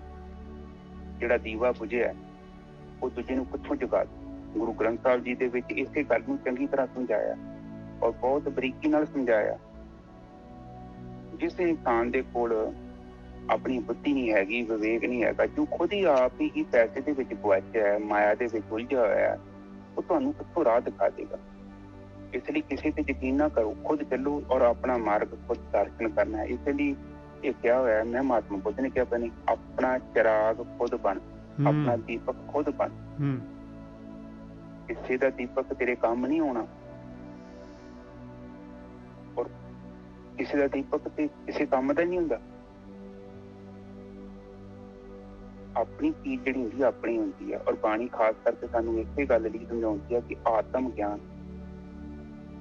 ਗਿਆਨ ਦਾ ਮਤਲਬ ਆਪਣੇ ਆਪ ਦਾ ਗਿਆਨ, ਆਪਣੇ ਸਾਖੀ ਨੂੰ ਦੇਖ ਲੈਣਾ, ਆਪਣੀ ਚੇਤਨਾ ਨੂੰ ਇਹਨਾਂ ਇੰਦਰੀਆਂ ਤੋਂ ਮੁਕਤ ਕਰਕੇ ਆਜ਼ਾਦ ਕਰ ਦੇਣਾ। ਇਹੋ ਤੇ ਜ਼ਿੰਦਗੀ ਦਾ ਮਸਲਾ ਹੈ। ਭਾਵਾਤੀਤ ਹੋ ਜਾਣਾ, ਭਾਵਨਾ ਤੋਂ ਅੱਗੇ ਚੱਲ ਜਾਣਾ, ਆਪਣੇ ਬਗਾਨਿਆਂ ਤੋਂ ਅੱਗੇ ਚੱਲ ਜਾਣਾ। ਉਹ ਕੁਛ ਕਰਨ ਦੀ ਲੋੜ ਨਹੀਂ, ਇਹ ਤੇ ਬਾਈ ਪ੍ਰੋਡਕਟ ਆਪੇ ਹੋਵੇਗਾ। ਕੋਈ ਚੀਜ਼ ਦੀ ਤੁਸੀਂ ਟੈਨਸ਼ਨ ਨਹੀਂ ਲੈਣੀ, ਤੁਸੀਂ ਬਸ ਸਾਧਨਾ ਹੀ ਕਰਨੀ। ਆਤਮ ਗਿਆਨ ਮਤਲਬ ਆਪਣਾ, ਆਪਣੇ ਦੁਆਰਾ ਔਰ ਖੁਦ ਦੇ ਦੁਆਰਾ ਜਾਣਿਆ ਗਿਆ। ਦੂਜੇ ਬੰਦੇ ਦਾ ਕੋਈ ਕੰਮ ਨਹੀਂ ਹੁੰਦਾ। ਆਪਣੀ ਆਤਮਾ ਦਾ ਖੁਦ ਗਿਆਨ ਪ੍ਰਾਪਤ ਕਰਨ, ਉਹਦੇ ਦਰਸ਼ਨ ਕਰਨ ਔਰ ਉਹਦੇ ਵਿੱਚ ਆਪਣੀ ਸੁਰਤੀ ਨੂੰ ਲੀਨ ਕਰਨ। ਇਹੋ ਹੈ ਸਾਡੇ ਜੀਵਨ ਦਾ ਮਕਸਦ। ਹਾਂਜੀ ਨਿਜਰ ਸਾਹਿਬ, ਤੇ ਪੱਥਰਾਂ ਦੇ ਵਿੱਚ ਪੂਜਾ ਕਰਨ ਦੇ ਨਾਲ ਸਾਨੂੰ ਮੁਕਤੀ ਪ੍ਰਾਪਤ ਨਹੀਂ ਹੋਣੀ, ਤੇ ਨਾ ਹੀ ਸਾਨੂੰ ਇਹਨਾਂ ਔਗੁਣਾਂ ਤੋਂ, ਇਹਨਾਂ ਰਾਗਾਂ ਤੋਂ, ਇਹਨਾਂ ਦਵੈਸ਼ਾਂ ਤੋਂ ਮੁਕਤੀ ਪ੍ਰਾਪਤ ਹੋਊਗੀ। ਅੱਗੇ ਵੀ ਇਹੀ ਗੱਲ ਕਰ ਰਹੇ ਮਹਾਰਾਜ, ਅਛਤ ਧੂਪ ਦੀਪ ਅਰਪਤ ਹੈ, ਪਾਹਨ ਕਛੂ ਨਾ ਖਾ ਹੈ। ਕਹਿੰਦੇ ਬੜੇ ਭੋਗ ਲਾ ਰਹੇ ਆ, ਧੂਪ ਬੱਤੀ, ਅਗਰਬੱਤੀ, ਦੀਵਾ ਬਾਲ ਰਹੇ ਆ ਪੱਥਰ ਦੀ ਮੂਰਤੀ ਦੇ ਅੱਗੇ। ਕਹਿੰਦੇ ਪਾਹਨ, ਪੱਥਰ ਨੇ ਕੁਛ ਨਹੀਂ ਖਾਣਾ। ਇਹਨਾਂ 'ਚ ਜੋ ਵੀ ਅਰਪਣ ਕਰ ਰਹੇ ਆ, ਜੋ ਵੀ ਭੋਗ ਲਗਾ ਰਹੇ ਆ, ਪੱਥਰ ਨੇ ਨਹੀਂ ਖਾਣਾ। ਤਾਮੇ ਕਹਾਂ ਸਿੱਧ ਹੈ ਰੇ ਜੜ ਤੋਹੇ ਕਛੂ ਵਰਦਾ ਹੈ। ਕਹਿੰਦੇ ਉਹਦੇ ਵਿੱਚ ਕਿਹੜੀ ਸਿੱਧੀ ਹੈ ਭਾਈ, ਤੈਨੂੰ ਕੋਈ ਵਰ ਦੇ ਦੂਗਾ। ਤਾਮੇ ਕਹਾਂ ਸਿੱਧ ਹੈ ਰੇ ਜੜ, ਕਹਿੰਦੇ ਤੂੰ ਸਮਝ ਨਹੀਂ ਰਿਹਾ ਮੂਰਖ ਆਦਮੀ, ਜੜ ਆਦਮੀ, ਤੂੰ ਸਮਝ ਨਹੀਂ ਰਿਹਾ ਉਹਦੇ ਵਿੱਚ ਕਿਹੜੀ ਸਿੱਧੀ ਆ। ਉਹ ਤਾਂ ਜੜ ਹੈਗੀ ਆ, ਤੂੰ ਵੀ ਜੜ ਬਣਿਆ ਹੋਇਆ ਆ। ਜਿਹੜਾ ਆਪ ਜੜ ਹੈਗਾ, ਤੋਹੇ ਕਛੂ ਵਰਦਾ ਹੈ, ਤੈਨੂੰ ਕਿਵੇਂ ਵਰ ਦੇ ਦੂਗਾ ਭਾਈ, ਤੈਨੂੰ ਕਿਵੇਂ ਧਾਰ ਦੂਗਾ ਉਹ। ਹਾਂਜੀ ਵੀਰ ਜੀ, ਬਿਲਕੁਲ ਠੀਕ ਹੈ ਜੀ। ਬਾਣੀ ਕਹਿ ਰਹੀ ਹੈ ਜੋ ਚੀਜ਼ ਖੁਦ ਜੜ ਹੈ, ਪਰ ਜਿਹਦੀ ਚੇਤਨਾ ਨਹੀਂ ਪ੍ਰਗਟ, ਉਹ ਤੈਨੂੰ ਕਿੱਥੋਂ ਚੇਤਨ ਕਰ ਦੂਗਾ। ਬਿਲਕੁਲ ਸਹੀ ਗੱਲ ਹੈ। ਇੱਕ ਚੀਜ਼, ਉਹ ਮੈਂ ਮੂਰਤੀ ਦੀ ਗੱਲ ਹੀ ਨਹੀਂ ਕਰਦਾ, ਇੱਕ ਆਮ ਆਦਮੀ ਦੀ ਗੱਲ ਕਰਦਾ। ਮੇਰਾ ਕੰਡਾ ਆਮ ਇੱਕ ਭੌਤਿਕ ਪਦਾਰਥ ਹੈ। ਮੇਰੇ ਹਿਸਾਬ ਨਾਲ ਸਾਰੇ ਬੰਦੇ ਵੀ ਤੇ ਮੂਰਤੀਆਂ ਹੀ ਹੈਗੀਆਂ। ਬਿਲਕੁਲ ਸਹੀ ਗੱਲ ਹੈ, ਬਿਲਕੁਲ ਸਹੀ ਹੈ, ਜੜ ਹੀ ਹੈਗੇ ਆ। ਬਿਲਕੁਲ ਸਹੀ ਹੈ, ਬਿਲਕੁਲ ਜੜ ਨੇ। ਹਾਂ, ਜਿਹੜਾ ਬੰਦਾ ਖੁਦ ਮੱਛੀਆਂ ਫੜਨ ਤੇ ਆ, ਉਹ ਤੁਹਾਨੂੰ ਹੰਸ ਵਾਲੀ ਗੱਲ ਕਿੱਥੋਂ ਸੁਣਾਉ। ਪਰ ਉਹਨੇ ਗ੍ਰੰਥ ਪੜ੍ਹ ਲਏ ਨੇ। ਤੋਤਾ ਹੈਗਾ, ਤੋਤਾ ਜਿਹੜਾ ਹੁੰਦਾ ਹੈ ਨਾ, ਤੋਤਾ ਕੀ ਕਰਦਾ ਹੈ, ਉਹ ਗ੍ਰੰਥ ਪੜ੍ਹ ਲੈਂਦਾ, ਫਿਰ ਉਹਨਾਂ ਗ੍ਰੰਥਾਂ ਦਾ ਬਚਨ ਲੋਕਾਂ ਨੂੰ ਸੁਣਾਉਂਦਾ। ਫਿਰ ਉਹ ਕੀ ਕਰਦਾ ਹੈ, ਪਰ ਜਦੋਂ ਮੌਤ ਰੂਪੀ ਬਿੱਲੀ ਤੋਤੇ ਤੇ ਅਟੈਕ ਕਰਦੀ ਆ, ਫਿਰ ਤੋਤਾ ਰਾਮ ਰਾਮ, ਵਾਹਿਗੁਰੂ ਵਾਹਿਗੁਰੂ, ਅੱਲਾ ਅੱਲਾ ਨਹੀਂ ਕਹਿੰਦਾ, ਉਹ ਵੀ ਕੀ ਕਰਦਾ। ਨਿਜਰ ਸਾਹਿਬ ਬਿਲਕੁਲ ਸਹੀ ਹੈ ਜੀ। ਉਹਦਾ ਅਸਲੀ ਗਿਆਨ ਪ੍ਰਗਟ ਹੋ ਜਾਂਦਾ ਹੈ। ਅਸਲੀ ਗਿਆਨ ਤੇ ਉਹਦੀ ਆਵਾਜ਼ ਹੈ। ਪਰ ਲੋਕਾਂ ਨੂੰ ਧੋਖਾ ਦੇਣ 'ਚ ਬਹੁਤ ਚਲਾਕ ਹੈ। ਔਰ ਤੋਤਿਆਂ ਵਰਗੇ ਕਈ ਮਨੁੱਖ ਹੋਰ ਪਹੁੰਚ ਜਾਂਦੇ ਨੇ, ਪ੍ਰਭਾਵਿਤ ਹੋ ਜਾਂਦੇ ਨੇ। ਉਹ ਸੋਚਦੇ ਨੇ ਕਿ ਇਹ ਬੜੇ ਬਚਨ ਕਰਦਾ ਹੈ, ਪਰ ਉਹ ਨਹੀਂ ਸੋਚਦੇ ਇਹ ਤੇ ਗਿਆਨ ਇਹਦਾ ਹੈ ਨਹੀਂ, ਇਹ ਅਧੂਰਾ ਗਿਆਨ, ਚੋਰੀ ਕੀਤਾ ਹੋਇਆ ਇਹਨੇ ਕਿਸੇ ਦਾ। ਜਿੱਦਾਂ ਇੱਕ ਔਰਤ ਆਪਣੇ ਪੇਟ ਚੋਂ ਬੱਚਾ ਨਹੀਂ ਪੈਦਾ ਹੋਇਆ, ਉਹ ਕਿਹਦਾ ਚੋਰੀ ਕਰਕੇ ਲੈ ਆਵੇ ਨਿਜਰ ਸਾਹਿਬ, ਔਰ ਲੋਕਾਂ ਨੂੰ ਕਹੇ ਕਿ ਮੇਰਾ ਹੈ। ਕੀ ਉਹ ਕਿੰਨੀ ਕਿ ਸੱਚਾਈ ਹੈ। ਇਹ ਲੋਕ ਵੀ ਏਦਾਂ ਹੀ ਕਰਦੇ ਨੇ। ਇਹ ਬਾਣੀ ਸ਼ਬਦ ਨੂੰ ਚੋਰੀ ਕਰ ਲੈਂਦੇ। ਬਾਣੀ ਚ ਕਿਹਾ ਕਿ ਨਾਮ ਹੀ ਪਰਮਾਤਮਾ ਦਾ ਇਹ ਲੋਕ ਵੇਚ ਦਿੰਦੇ ਨੇ, ਗ੍ਰੰਥਾਂ ਚ ਚੋਰੀ ਕਰਕੇ। ਠੀਕ ਹੈ ਨਿਜਰ ਸਾਹਿਬ। ਹਾਂ, ਆਖਰੀ ਲਾਈਨ ਆ ਰਹੀ ਜੀ, ਜੋ ਜੀ ਹੋਤ ਤੋ ਦੇਤ ਕਛ ਤੋਹੇ, ਕਰ ਮਨ ਬਚ ਕਰਮ ਵਿਚਾਰ। ਕਹਿੰਦੇ ਜੇ ਉਹਦੇ ਵਿੱਚ ਕੋਈ ਚੇਤਨਤਾ ਹੁੰਦੀ, ਜੀ ਹੁੰਦਾ, ਚੇਤਨ ਹੁੰਦਾ ਉਹ, ਤੇ ਤੈਨੂੰ ਕੁਛ ਨਾ ਕੁਛ ਉਹਨੇ ਦੇ ਦੇਣਾ ਸੀ ਭਾਈ। ਜੋ ਜੀ ਹੋਤ ਤੋ ਦੇਤ ਕਛ ਤੋਹੇ, ਤੈਨੂੰ ਕੁਛ ਦੇ ਦੇਣਾ ਸੀ ਉਹਨੇ ਜ਼ਰੂਰ। ਕਰ ਇਹ ਮਨ ਬਚ ਕਰਮ ਵਿਚਾਰ। ਕਹਿੰਦੇ ਆਹ ਚੀਜ਼ ਆਪਣੇ ਮਨ ਦੇ ਵਿੱਚ ਮਨ ਕਰਕੇ, ਬਚਨਾ ਕਰਕੇ ਤੇ ਕਰਮ ਕਰਕੇ ਆਹ ਚੀਜ਼ ਵਿਚਾਰ ਕੇ ਦੇਖ ਲਾ। ਉਹਦੇ ਵਿੱਚ ਚੇਤਨਤਾ ਨਹੀਂ ਹੈ। ਜੇ ਹੁੰਦੀ ਤਾਂ ਤੈਨੂੰ ਕੁਛ ਨਾ ਕੁਛ ਦੇ ਦੇਣਾ ਸੀ, ਤੇਰੀ ਤਰੱਕੀ ਹੋ ਜਾਣੀ ਸੀ। केवल एक शरण स्वामी बिन यों नह कतै उधार। एक उस मालक परमात्मा ਜਿਹੜਾ ਧਰਤੀ ਦਾ ਮਾਲਕ ਹੈਗਾ, ਕਰਤਾ ਹੈਗਾ, ਉਸ ਦੀ ਸ਼ਰਨ 'ਚ ਜਾਏ ਬਗੈਰ ਹੋਰ ਕਿਸੇ ਤਰੀਕੇ ਦੇ ਨਾਲ ਇਸ ਸੰਸਾਰ ਸਮੁੰਦਰ ਤੋਂ ਨਹੀਂ ਉੱਭਰ ਸਕਦਾ, ਨਹੀਂ ਉਧਾਰ ਹੋ ਸਕਦਾ। ਉਹਦੀ ਸ਼ਰਨ 'ਚ ਕਿਵੇਂ ਜਾਣਾ ਆ? ਉਹ ਮਾਲਕ ਤਾਂ ਦਿਸਦਾ ਨਹੀਂ ਆ। ਉਹਦੀ ਸ਼ਰਨ 'ਚ ਜਾਣਾ ਆ ਪਾਏ ਆਪਣੇ ਵਿਚਾਰ ਜਿਹੜੇ ਹੈਗੇ, ਵਿਚਾਰ ਰੋਕਣੇ, ਅੰਦਰ ਵੜਨਾ ਆਪਣਾ। ਇਹ ਜੋ ਮਾਇਆ ਬਣੀ ਹੋਈ ਆ ਮਾਲਕ ਨੇ, ਇਹ ਮਾਇਆ ਤੋਂ ਜਿਹੜਾ ਹੈਗਾ ਆਪਾਂ ਨੇ ਆਤੰਕ ਹੋਣਾ ਆ। ਔਰ ਉਹ ਆਤੰਕ ਹੋਵਾਂਗੇ ਜੇ ਆਪਾਂ ਜਿਹੜੇ ਹੈਗੇ ਆਪਣੇ ਮਨ ਨੂੰ ਵਿਚਾਰਾਂ ਤੋਂ ਰਹਿਤ ਕਰਾਂਗੇ, ਆਪਣੀ ਸੁਰਤ ਜਿਹੜੀ ਆਤਮਾ ਦੇ ਵਿੱਚ ਟਿਕਾਵਾਂਗੇ ਤਾਂ। ਹਾਂਜੀ ਵੀਰ ਜੀ। ਬਿਲਕੁਲ ਠੀਕ ਹੈ ਜੀ। ਕੁਝ ਸਮਾਂ ਪਹਿਲਾਂ ਨਿੱਜਰ ਸਾਹਿਬ ਤੁਸੀਂ ਵਿਚਾਰ ਕੀਤੀ ਸੀ ਤੇ ਤੁਸੀਂ ਦੱਸਿਆ ਸੀ ਕਿ ਸਧਾਰਨ ਤੌਰ ਤੇ ਜਦੋਂ ਡੱਬੀ ਨਹੀਂ ਇੰਨੀ ਮਾਚਿਸ ਹੁੰਦੀ ਨਹੀਂ ਸੀ, ਮਹਿੰਗਾ ਕੰਮ ਸੀ ਉਦੋਂ। ਹਾਂ ਹਾਂ। ਤੇ ਆਮ ਹੀ ਲੋਕੀ ਅੱਗ ਚੁੱਲ੍ਹੇ 'ਚ ਨੱਪ ਕੇ ਰੱਖ ਲੈਂਦੇ ਸੀ। ਬਿਲਕੁਲ। ਤੇ ਲੋਕੀ ਉਹ ਅੱਗ ਵੀ ਮੰਗ ਲੈਂਦੇ ਹੁੰਦੇ ਸੀ ਭਈ ਅੱਗ ਦੇ ਤੇ ਸਾਨੂੰ, ਜਿੱਦਾਂ ਆਪਾਂ ਖੱਟਾ ਮੰਗ ਲੈਂਦੇ ਹਾਂ, ਦਹੀਂ ਮੰਗ ਲੈਂਦੇ ਹਾਂ, ਉਸੇ ਤਰ੍ਹਾਂ ਅੱਗ ਵੀ ਲੋਕੀ ਮੰਗਦੇ। ਹੁਣ ਬਾਣੀ ਵੀ ਆਪਾਂ ਨੂੰ ਇਹ ਸਮਝਾ ਰਹੀ ਆ ਕਿ ਜੇ ਤੇ ਉਹਦੇ ਘਰ ਅੱਗ ਹੋਵੇ ਤੇ ਤੈਨੂੰ ਇੱਕ ਦੀ ਚੰਗਿਆੜੀ ਦੇ ਦਿੰਦਾ। ਬਿਲਕੁਲ। ਔਰ ਗੁਰਕੀ ਸਾਹਿਬ, ਮੇਰੇ ਅੱਖਾਂ ਦੇ ਸਾਹਮਣੇ ਜਿਹੜੀ ਅੱਗ ਅਸੀਂ ਲੈ ਕੇ ਜਾਂਦੇ ਸੀ, ਗੋਹਾ ਜਲਦਾ ਜਲਦਾ ਲੈ ਕੇ ਚਲੇ ਜਾਣਾ, ਉਹ ਚਿਮਟੇ 'ਚ ਫੜ ਕੇ ਤੇ ਦੂਜੇ ਦੇ ਘਰ ਲੈ ਜਾਣਾ, ਜਦੋਂ ਉਦੋਂ ਡੱਬੀਆਂ ਨਹੀਂ ਹੁੰਦੀਆਂ ਸੀ। ਬਹੁਤ ਪੁਰਾਣੀ ਗੱਲ। ਹਾਂ, ਡੱਬੀਆਂ ਵੀ ਹੁੰਦੀਆਂ ਸੀ ਪਰ ਘੱਟ। ਹਾਂਜੀ, ਅਗਲਾ ਤੁਹਾਨੂੰ ਸਵਾਦ ਦੇ ਦਿੰਦਾ। ਪਰ ਅੱਜ ਦਾ ਇਨਸਾਨ ਕੀ ਕਰਦਾ, ਉਹ ਤੋਂ ਸਵਾਹ ਚੁੱਕ ਕੇ ਲੈ ਆਉਂਦਾ। ਬਿਲਕੁਲ। ਪਰ ਸਵਾਹ ਨੂੰ ਘਰੇ ਰੱਖਿਆ, ਉੱਤੇ ਲੱਕੜਾਂ ਪਾਈਆਂ ਨੇ, ਪਰ ਇਹਨੂੰ ਇਹ ਨਹੀਂ ਸਮਝ ਆਉਂਦੀ ਬਾਣੀ ਤੇ ਕਹਿੰਦੀ ਕਿ ਤੂੰ ਵਿਚਾਰ ਕਰ, ਮਨ ਬਚ ਕਰਮ ਵਿਚਾਰ। ਤੈਨੂੰ ਵਿਚਾਰ ਨਹੀਂ ਆਉਂਦਾ ਤੇ ਧੂੰਆਂ ਨਹੀਂ ਨਿਕਲਿਆ, ਤੂੰ ਅੱਗ ਜਿਹੜੀ ਲੈ ਕੇ ਆਇਆ ਉਹ ਤੇ ਠੰਡੀ ਹੈ। ਬਿਲਕੁਲ। ਕਿਉਂਕਿ ਉਹ ਤਾਂ ਖੁਦ ਬੁਝਿਆ ਤੇ ਤੈਨੂੰ ਵੀ ਬੁਝੀ ਅੱਗ ਦੇਤੀ ਉਹਨੇ। ਉਹ ਤੂੰ ਚੁੱਲ੍ਹੇ 'ਚ ਰੱਖ ਕੇ ਬੈਠਾ, ਸਜਾ ਕੇ ਬੈਠਾ, ਸਾਰਾ ਟੱਬਰ ਬੈਠਾ, ਤੂੰ ਇਕੱਲਾ ਬੈਠਾ। ਤੂੰ 10-12 ਹੋਰ ਲਿਆ ਕੇ ਲਾਗੇ ਪਾਏ ਆ, ਜਾਵੇ ਕਿੱਡੀ ਵਧੀਆ ਅੱਗ ਆ, ਸੇਕ ਨਿਕਲਦੇ ਆ, ਹੱਥ ਵੀ ਕਿੱਦਾਂ ਗਰਮ ਹੁੰਦੇ ਆ। ਹੁਣ ਤੈਨੂੰ ਮੂਰਖ ਨੂੰ ਕਿਹੜਾ ਸਮਝਾਵੇ, ਉਹ ਤੇ ਠੰਡਾ ਚੁੱਲ੍ਹਾ ਪਿਆ। ਜੇ ਅੱਗ ਹੁੰਦੀ ਤੇ ਤੇਰੇ ਹੱਥਾਂ ਨੂੰ ਸੇਕ ਤੇ ਲੱਗਦਾ। ਬਿਲਕੁਲ। ਕੁਝ ਤੇ ਅੱਗ ਹੈਗੀ ਨਹੀਂ। ਪਰ ਕਿਹਨੂੰ ਧੋਖਾ ਦੇ ਰਹੇ ਆ?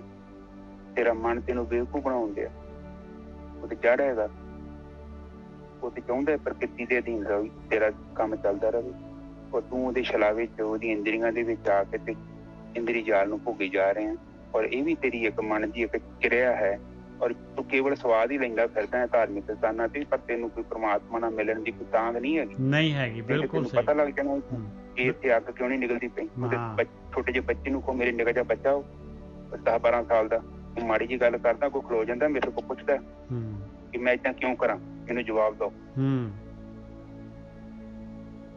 ਫਿਰ ਉਹਨੂੰ ਐਕਸਪਲੇਨ ਕਰਨਾ ਪੈਂਦਾ। ਫਿਰ ਕਹਿੰਦਾ ਹੁਣ ਮੈਂ ਐਗਰੀ ਹੁੰਦਾ ਵਾਂ, ਹੁਣ ਮੈਂ ਕਰੂੰਗਾ ਕੰਮ। ਤੇ ਆ ਜਿਹੜੀ ਇੰਨੀ ਕਾਢਿਆਂ ਦੀ ਭੀੜ ਆ, ਲੱਖਾਂ ਲੋਕ ਤੁਰੇ ਫਿਰਦੇ, ਇੰਨੇ ਬ੍ਰਹਮ ਗਿਆਨੀ, ਇਹਦੇ ਧਰਤੀ ਸਵਰਗ ਹੋ ਜਾਣੀ। ਪਰ ਇਹਨਾਂ ਨੇ ਕਿਤੇ ਸਵਾਲ ਨਹੀਂ ਕਰਨਾ। ਅੰਨੀ ਸ਼ਰਧਾ। ਔਰ ਉਹ ਸ਼ਰਧਾ ਨੇ ਕਿਤੇ ਵੀ ਨਹੀਂ ਲੈ ਕੇ ਜਾਣਾ। ਅੰਨੀ ਸ਼ਰਧਾ ਜਿਹੜੀ ਹੁੰਦੀ ਉਹ ਬੰਦੇ ਨੂੰ ਖੂਹ 'ਚ ਹੀ ਡੋਬਦੀ। ਹਾਂਜੀ ਨਿੱਜਰ ਸਾਹਿਬ, ਵਿਚਾਰ ਤੇ ਕੋਈ ਕਰਦਾ ਨਹੀਂ ਪਿਆ। ਬਿਲਕੁਲ। ਜਿਹੜਾ ਹੈਗਾ ਦੇਖ ਲਓ, ਨਹੀਂ ਉੱਥੇ ਸਵਾਹ ਹੈਗੀ, ਰਾਖ ਹੈਗੀ, ਅੱਗ ਨਹੀਂ ਹੈਗੀ ਆ, ਸੇਕ ਨਹੀਂ ਨਿਕਲ ਰਿਹਾ, ਫਿਰ ਵੀ ਇਨਸਾਨ ਜਿਹੜਾ ਹੈਗਾ ਉਹ ਅੱਗ ਵੱਲ ਜਾਂਦਾ ਹੀ ਨਹੀਂ ਆ। ਉਹ ਤਾਂ ਕਹਿੰਦਾ ਮੈਂ ਤਾਂ ਸਵਾਹ 'ਚ ਹੀ ਖੁਸ਼ ਹੈਗਾ। ਬਸ ਉਹਨਾਂ ਦਾ ਇੰਟਰਸਟ ਹੀ ਸਵਾਹ 'ਚ ਹੈਗਾ। ਨਿੱਜਰ ਸਾਹਿਬ, ਬ੍ਰੇਨ ਵਾਸ਼ ਕੀਤੇ ਹੋਏ ਲੋਕਾਂ ਦੇ, ਔਰ ਲੋਕੀ ਖੁਸ਼ ਹੈਗੇ ਆ, ਉਰਤੇ ਖੁਸ਼ ਹੈਗੇ। ਬਸ ਉਹ ਬ੍ਰੇਨ ਵਾਸ਼ ਜਿੱਦਾਂ ਦੀਆਂ ਗੱਲਾਂ ਤੋਤੇ ਨੂੰ ਸਿਖਾਈਆਂ, ਔਰ ਤੋਤਾ ਉਹਨਾਂ ਦੀ ਭਾਸ਼ਾ ਬੋਲਣ ਡਿਆ ਪੈਂਦਾ, ਫਿਰ ਇਹ ਵੀ ਵਿਚਾਰੇ ਉਹਨਾਂ ਦੀ ਬੋਲਣ ਡਿਆ ਪੈਂਦੇ। ਔਰ ਉਹ ਬੰਦੇ ਦਾ ਜੀਵਨ ਜਿਹੜਾ ਨਾ, ਦੇਖੋ ਮੈਂ ਪਤਾ ਨਿੱਜਰ ਸਾਹਿਬ, ਮੈਂ ਵੇਖਦਾ ਕਿ ਜਿੱਦਾਂ ਇਨਸਾਨ ਤੇ ਜਾਨਵਰ, ਤੋਤੇ 'ਚ ਕੋਈ ਫਰਕ ਨਹੀਂ ਹੈਗਾ। ਤੁਸੀਂ ਨਾ ਇੱਕ ਓਸ਼ੋ ਦੀ ਕਹਾਣੀ ਮੈਂ ਸੁਣਦਾ ਹੁੰਦਾ, ਕਹਾਣੀ ਤੇ ਕਿਸੇ ਹੋਰ ਦੀ ਆ, ਚਲੋ ਓਸ਼ੋ ਆਪਣੀ ਕਥਾ 'ਚ ਸੁਣਾਉਂਦਾ ਹੁੰਦਾ। ਉਹ ਕਹਿੰਦਾ ਕਿ ਇੱਕ ਯਾਤਰੂ ਸ਼ਰਾਂ ਦੇ ਵਿੱਚ ਰੁਕਿਆ ਤੇ ਸ਼ਰਾਂ ਦੇ ਵਿੱਚ ਰੁਕਿਆ ਤੇ ਰਾਤ ਨੂੰ ਬੜੀ ਗੁਹਾਰ ਵਾਲੀ ਆਵਾਜ਼ ਆਈ ਨਿੱਜਰ ਸਾਹਿਬ। ਉਹ ਆਵਾਜ਼ ਬੰਦੇ ਵਰਗੀ ਆਵਾਜ਼, ਉਹ ਕਹੀ ਜਾਵੇ ਸਵਤੰਤਰਤਾ, ਸਵਤੰਤਰਤਾ, ਸਵਤੰਤਰਤਾ, ਮੈਨੂੰ ਮੁਕਤ ਕਰੋ, ਮੈਨੂੰ ਮੁਕਤ ਕਰੋ, ਕੋਈ ਮੈਨੂੰ ਬਚਾ ਲੇ, ਕੋਈ ਮੈਨੂੰ ਕੱਢ ਦੇ। ਇਸ ਪਿੰਜਰੇ ਚੋਂ ਮੈਨੂੰ ਕੱਢ ਦੇ ਕੋਈ।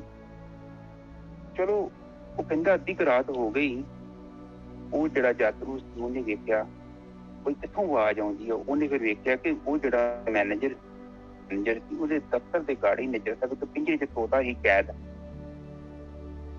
ਉਹ ਕਹਿੰਦਾ ਕਿ ਮੈਂ ਕੀ ਕੀਤਾ, ਕੋਸ਼ਿਸ਼ ਕੀਤੀ। ਉਹ ਲਿਖਦਾ ਪਿਆ, ਯਾਤਰੂ ਇੱਕ ਪੱਤਰਕਾਰ ਹੈ, ਲਿਖਦਾ ਪਿਆ। ਮੈਂ ਕਹਿੰਦਾ ਮੇਰਾ ਹੱਥ, ਚਲੋ ਮੈਂ ਕਰਕੇ ਉਹ ਪਿੰਜਰੇ ਨੂੰ ਲਾਇਆ, ਉੱਥੋਂ ਬਹੁਤ ਉੱਚਾ ਟੰਗਿਆ ਸੀ, ਮੈਨੂੰ ਕੱਢਿਆ।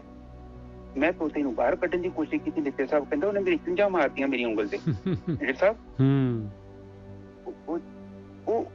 ਉਹ ਕਹਿੰਦਾ ਮੈਂ ਤੇ ਇਹ ਤੇ ਬੜਾ ਦੁਖੀ ਸੀ, ਮੈਂ ਚਲੋ ਉਹਨੂੰ ਕੱਢ ਦਵਾਂ। ਕਹਿੰਦਾ ਮੈਂ ਕਰ ਕਰੂ ਕੇ ਉਲ ਜਲ ਕੇ ਉਹਨੂੰ ਹੱਥ ਤੇ ਚੁੰਝਾਂ ਕੱਪੜਾ ਲਵੇੜ ਕੇ ਮੈਂ ਤੋਤਾ ਬਾਹਰ ਕੱਢਤਾ, ਉਹਨੂੰ ਮੁਕਤ ਕਰਤਾ। ਕਹਿੰਦਾ ਮੈਂ ਮੁਕਤ ਕਰਕੇ ਤੇ ਮੈਂ ਕਹਿੰਦਾ ਮੈਂ ਆ ਕੇ ਸੌਂ ਗਿਆ ਆਪਣੇ ਕਮਰੇ 'ਚ। ਬੜੀ ਖੁਸ਼ੀ ਮੈਨੂੰ ਹੋਈ ਕਿ ਮੈਂ ਪੁੰਨ ਦਾ ਕੰਮ ਕਰਤਾ। ਉਹ ਤੋਤਾ ਰੋਣ ਡਿਆ ਸੀ, ਕਹਿੰਦਾ ਸਵਤੰਤਰਤਾ, ਮੈਨੂੰ ਆਜ਼ਾਦ ਕਰੋ, ਮੈਨੂੰ ਮੁਕਤ ਕਰੋ, ਮੈਨੂੰ ਇੱਥੇ ਕੈਦ ਕੀਤਾ ਹੋਇਆ ਹੈ। ਬੜੀ ਆਵਾਜ਼ ਦੇ ਵਿੱਚ ਤਰਸ ਸੀ ਤੇ ਮੈਂ ਉਹ ਗਿਆ ਉਹਦੀ ਆਵਾਜ਼ ਸੁਣ ਕੇ ਤੇ ਮੈਂ ਉਹਦੀ, ਚਲੋ ਕਿੱਡਾ ਵਧੀਆ ਕੰਮ ਕੀਤਾ। ਜਿੱਦਾਂ ਆਪਾਂ ਕਿਸੇ ਦੀ ਮਦਦ ਕਰਕੇ ਖੁਸ਼ ਨਹੀਂ ਹੋ ਜਾਈਦਾ। ਬਿਲਕੁਲ। ਉਹ ਕਹਿੰਦਾ ਮੈਂ ਸਵੇਰੇ ਉੱਠਾ, ਮੈਂ ਜਾਣਾ ਸੀ ਅੱਗੇ ਬੰਨੇ ਤੇ ਗਾਂ ਜਾਣੀ ਸੀ, ਯਾਤਰਾ ਕਰਨੀ ਸੀ। ਉਹ ਕਹਿੰਦਾ ਮੈਂ ਜਾ ਕੇ ਉਹ ਪਿੰਜਰੇ ਕੋਲ ਚਲ ਗਿਆ ਮੈਂ, ਤੇ ਮੈਨੇਜਰ ਨੂੰ ਵੀ ਪਤਾ ਲੱਗ ਗਿਆ ਕਿ ਇਹਨੇ ਰਾਤੀ ਤੋਤਾ ਬਾਹਰ ਕੱਢਿਆ ਸੀ, ਕਿਉਂਕਿ ਪਿੰਜਰੇ ਦਾ ਬੂਹਾ ਖੁੱਲਿਆ। ਤੇ ਉਹ ਕਹਿੰਦਾ ਕਿ ਤੁਸੀਂ ਕਿਤੇ ਇਹਦੀ ਆਵਾਜ਼ ਸੁਣ ਕੇ ਇਹਨੂੰ ਬਾਹਰ ਚ ਨਹੀਂ ਕੱਢਤਾ ਸੀ ਰਾਤੀ? ਕਹਿੰਦਾ ਹਾਂ ਮੈਂ ਕੱਢਤਾ ਸੀ, ਕਿਤੇ ਬੜਾ ਰੋਣ ਦਿਆ ਸੀ, ਕੁਰਲਾਉਣ ਦਿਆ ਸੀ, ਮੈਨੂੰ ਆਜ਼ਾਦ ਕਰੋ, ਮੈਨੂੰ ਮੁਕਤ ਕਰੋ, ਮੈਂ ਬਹੁਤ ਦੁਖੀ ਹਾਂ। ਉਹ ਕਹਿੰਦਾ ਇਹਨੇ ਇਹ ਲਫ਼ਜ਼ ਸਿੱਖ ਲਏ ਨੇ। ਇਹ ਤੇ ਮੇਰੇ ਆਉਣ ਤੋਂ ਪਹਿਲੇ ਪਿੰਜਰੇ ਦੇ ਅੰਦਰ ਵੜ ਕੇ ਬੈਠਾ ਸੀ, ਤੁਸੀਂ ਕੱਢ ਕੇ ਗਏ ਨੇ, ਉਸੇ ਟਾਈਮ ਹੀ ਵੜ ਗਿਆ ਸੀ ਅੰਦਰ।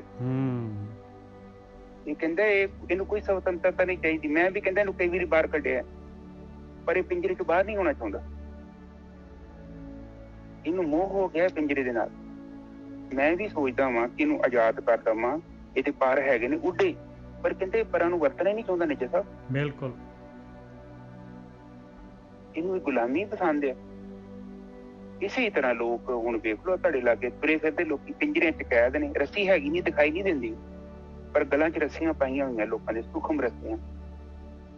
ਉਹ ਗਲਾਂ ਚ ਪਾ ਕੇ ਉਹ ਟੱਲੀਆਂ ਲਈ ਫਿਰਦੇ, ਉਹ ਵਜਾਉਂਦੇ ਰਹਿੰਦੇ, ਬਸ ਉਹਨਾਂ ਦੇ ਬ੍ਰੇਨ ਵਾਸ਼ ਕਰ ਦਿੰਦੇ ਨੇ। ਜਿਹਾਦ ਚ ਵੇਖੋ ਜਾ ਕੇ, ਉਹਨਾਂ ਲੋਕਾਂ ਨੂੰ ਸਿਖਾਉਂਦੇ ਕਿ ਜਿਹਾਦੀ ਜੋ ਤੁਸੀਂ ਰੱਬ ਦੇ ਲਈ ਕਰਨਾ ਹੈ। ਔਰ ਮੈਂ ਰਿਕਾਰਡਿੰਗ ਸੁਣੀ ਸੀ, ਅਜੇ ਵੀ YouTube ਤੇ ਹੋਣੀ ਹੈ। ਜਦੋਂ ਨਿੱਜਰ ਸਾਹਿਬ ਤਾਜ ਮਹਿਲ ਦੇ ਵਿੱਚੋਂ ਟੈਰਰਿਸਟ ਵੜੇ ਸੀ ਨਾ, ਦੋ ਭਰਾ ਇਕੱਠੇ ਸੀ, ਇੱਕ ਭਰਾ ਨੂੰ ਗੋਲੀ ਵੱਜ ਗਈ, ਦੂਜੇ ਨੂੰ ਕਹਿੰਦੇ ਕਿ ਉਹਨੂੰ ਕਿ ਤੇਰੇ ਭਰਾ ਨੂੰ ਗੋਲੀ ਵੱਜ ਗਈ। ਪੰਜਾਬੀ ਬੋਲਦੇ ਮੁੰਡੇ। ਅੱਛਾ। ਤੇ ਉਹਨਾਂ ਦਾ ਜਿਹੜਾ ਬਾਹਰੋਂ ਫੋਨ ਕਰਦੇ ਆ ਨਾ, ਕਹਿੰਦਾ ਇਨਸ਼ਾਅੱਲਾ ਜਿਹੜਾ ਤੇਰਾ ਇੱਕ ਭਰਾ ਵਾ ਉਹ ਅੱਲਾ ਦੀ ਦਰਗਾਹ 'ਚ ਚਲ ਗਿਆ, ਤੂੰ ਦੇਰ ਨਾ ਕਰ, ਜੰਨਤ ਵਿੱਚ ਪਹੁੰਚ ਚੁੱਕਿਆ, ਔਰ ਤੂੰ ਉਹਦੀ ਫਿਕਰ ਨਹੀਂ ਕਰਨੀ, ਤੇਰਾ ਵੀ ਉੱਥੇ ਅਰੇਂਜਮੈਂਟ ਕੀਤਾ ਹੋਇਆ। ਔਰ ਮੈਂ ਮਨ 'ਚ ਸੋਚਿਆ ਜੇ ਅੱਲਾ ਦੀ ਦਰਗਾਹ 'ਚ ਏਦਾਂ ਜਾਇਆ ਜਾਂਦਾ ਤੇ ਜਿਹੜਾ ਤੂੰ ਉੱਥੇ ਉਹਨੂੰ ਮੋਬਾਇਲ ਤੇ ਕਹਿੰਦੇ, ਤੂੰ ਕਿਉਂ ਨਹੀਂ ਚੱਲ ਜਾਂਦਾ? ਬਿਲਕੁਲ। ਤੂੰ ਕਿਉਂ ਨਹੀਂ ਚੱਲ ਜਾਂਦਾ ਅੱਲਾ ਦੀ ਦਰਗਾਹ ਦੇ ਵਿੱਚ? ਉਹਨਾਂ ਵਿਚਾਰਿਆਂ ਨੂੰ ਕੋਈ ਭੇਜਣ ਨੇ। ਔਰ ਉਹ ਲੋਕ ਵਿਸ਼ਵਾਸ ਕਰਦੇ ਨੇ, ਬ੍ਰੇਨ ਵਿਆਸ ਇਸੇ ਤਰ੍ਹਾਂ ਹੀ ਸੰਤ ਲੋਕ ਕਰਦੇ ਨੇ ਲੋਕਾਂ ਦੇ ਬ੍ਰੇਨ ਵਾਸ਼। ਔਰ ਉਹ ਲੋਕ ਉਹ ਬਕਵਾਸ ਜਿਹੜੀ ਹੈਗੀ ਉਹਨਾਂ ਦੀ, ਉਹਨੂੰ ਸੱਚ ਸਮਝਦੇ। ਸਾਡਾ ਸਤਿਗੁਰੂ ਆਊਗਾ, ਅਗੰਮ ਲੋਕ, ਅਗਾਹ ਲੋਕ, ਪਤਾ ਨਹੀਂ ਕਿਹੜੀਆਂ ਗੱਪਾਂ। ਆ ਬਾਣੀ 'ਚ ਕਿਤੇ ਲਿਖਿਆ? ਦੱਸੋ ਮੈਨੂੰ, ਬਾਣੀ 'ਚ ਕਿੱਥੇ ਲਿਖਿਆ ਕਿ ਤੁਹਾਨੂੰ ਅਗੰਮ ਲੋਕ ਜਾਣਾ ਪਊਗਾ? ਕਿਤੇ ਲਿਖਿਆ ਕਿ ਪ੍ਰਮਾਤਮਾ ਕਿਤੇ ਹੋਰ ਹੈਗਾ ਤਾਂ ਤੁਹਾਨੂੰ ਉੱਥੇ ਜਾਣਾ ਪਊਗਾ? ਇੱਕ ਵੀ ਲੈਣ ਦੱਸ ਦਿਓ। ਬਾਣੀ ਤੇ ਕਹਿੰਦੀ ਜੋ ਸੋ ਪਰਿੰਡੇ ਸੋ ਹੀ ਬ੍ਰਹਮੰਡੇ, ਗੁਰਮੁਖ ਹੋਵੇ ਕਾਇਆ ਖੋਜੇ। ਬਾਣੀ ਤੇ ਕਹਿੰਦੀ ਆ, ਹੋਰ ਇੱਕ ਜਗ੍ਹਾ ਤੇ ਹੋਰ ਲਿਖਿਆ ਹੈ, ਇੱਕ ਜਗ੍ਹਾ ਤੇ ਲਿਖਿਆ ਹੈ ਕਿ ਘਰ ਦੇ ਵਿੱਚ ਹੀ ਸਾਰੀ ਬਾਣੀ ਲਿਖੀ। ਜਿੰਨਾ ਵੀ ਬਾਣੀ ਤੁਸੀਂ ਪੜੋਗੇ ਉਹ ਤੇ ਕਹਿੰਦੀ ਨਹੀਂ ਕਿ ਕਿਤੇ ਬਾਹਰ ਹੈ ਪ੍ਰਮਾਤਮਾ ਦੀ, ਅੰਦਰ ਹੈ ਤੁਹਾਡੇ। ਸਭ ਕੁਝ ਘਰ ਮੈਂ ਬਾਹਰ ਕਿਛ ਨਹੀਂ, ਸਭ ਕੁਝ ਘਰ ਮੈਂ ਬਾਹਰ ਕਿਛ ਨਹੀਂ। ਹਾਂ, ਬਾਹਰ ਟੋਲੇ ਸੋ ਪਰਮ ਭੁਲਾਈ ਆ ਗਿਆ। ਹਾਂ, ਉਹ ਆ ਗਿਆ ਜੀ। ਉਹ ਇੱਕ ਹੈਗਾ ਨਾ, ਉਹ ਇੱਕ ਤੁਕ ਹੈਗੀ ਹੈ, ਤੁਸੀਂ 2 ਮਿੰਟ ਬੋਲੋ, ਮੈਂ ਯਾਦ ਕਰਨਾ। ਉਹ ਸਭ ਕੁਝ ਘਰ ਮੈਂ ਬਾਹਰ ਨਹੀਂ, ਬਾਹਰ ਟੋਲੇ ਹਾਂ ਨਹੀਂ ਸੇ ਮਨ ਮੰਦਰ ਮਨ ਮੰਦਰ ਤਨ ਵੇਸ ਕਲੰਦਰ ਤਨਵੇਸ਼ ਕਲੰਦਰ ਕਾਠੀ ਤੀਰਥ ਨਾਮ ਏਕ ਸ਼ਬਦ ਮੇਰੇ ਪ੍ਰਾਣ ਬਸਤ ਹੈ ਬੌੜ ਜਨਮ ਨਾਮ। ਹਾਂਜੀ ਵੀਰ ਕਿੱਥੇ ਹੈ ਤੀਰਥ ਬਾਹਰ? ਬਾਣੀ ਦੇਖੋ ਕਿੱਥੇ ਲਿਖਿਆ ਕਿ ਬਾਹਰ ਤੀਰਥ ਹੈਗੇ। ਤੁਸੀਂ ਤਾਂ ਮੱਥਾ ਟੇਕ ਆਓਗੇ ਤੁਹਾਡੀ ਮੁਕਤੀ ਹੋ ਜਾਏਗੀ। ਕਿਤੇ ਕਿਹਾ? ਉਹ ਸਾਡੇ ਵਰਗੇ ਕੋਈ 83 ਪੌੜੀਆਂ ਬਣਾ ਕੇ ਬੈਠਾ ਹੈ, ਕੋਈ ਕੁਝ ਬਣਾ ਕੇ ਬੈਠਾ ਹੈ। ਬਾਣੀ ਤੇ ਕਹਿਣੀ ਨਹੀਂ ਦੀ ਉੱਧਰ ਉੱਧਰ ਜਾਣ ਦੇ ਲਈ। ਉਹ ਬਾਣੀ ਕਹਿੰਦੀ ਤੂੰ ਘਰੇ ਬਹਿ, ਟਿਕ ਕੇ ਬਹਿ ਜਾ ਇੱਕ ਜਗ੍ਹਾ ਤੇ, ਔਰ ਆਪਣੇ ਮਨ ਨੂੰ ਟਿਕਾ ਲਾ। ਔਰ ਕਿਹਨੂੰ ਧੋਖਾ ਦੇਣੇ ਆ? ਆਪਣੇ ਆਪ ਨੂੰ ਤਾਂ ਧੋਖਾ ਦੇਣੇ। ਪਰ ਇਹ ਗੱਲ ਕੋਈ ਸੁਣਨ ਨੂੰ ਤਿਆਰ ਹੈ? ਬਿਰਲਾ। ਹੁਣ ਤੁਹਾਡੇ ਚੋਂ ਪਤਾ ਨਹੀਂ ਕਿੰਨੇ ਬੰਦੇ ਮੇਰੇ ਨਾਲ ਸਹਿਮਤ ਹੋਣੇ। ਜਦ ਕਿ ਬਾਣੀ ਤਸਦੀਕ ਕਰਨ ਦੀ ਸਾਡਾ ਤੇ ਮੇਰਾ ਤੇ ਨੇਜਰ ਸਾਹਿਬ ਦਾ ਤਾਂ ਕੰਮ ਹੀ ਕੁਛ ਨਹੀਂ ਉੱਥੇ। ਬਾਣੀ ਜੋ ਕਹਿ ਰਹੀ ਹੈ ਉਹਨੂੰ ਐਕਸਪਲੇਨ ਕਰ ਰਹੇ ਹਾਂ ਬਸ। ਪਰ ਕੁਝ ਕਰਮਾ ਬੜਾ ਇਸ ਲਈ ਬਾਣੀ ਚ ਕਿਹਾ ਕਰੋੜਾ ਤੂੰ ਇੱਕ क्यों होटल में एक क्यों क्या है कार में क्योंकि मुक्त कोई होना ही नहीं चाहता इस भरम तो। कोई भी नहीं चाहता कि मैं अपनी अखा ना देखा। हेलो हाँ जी भाई।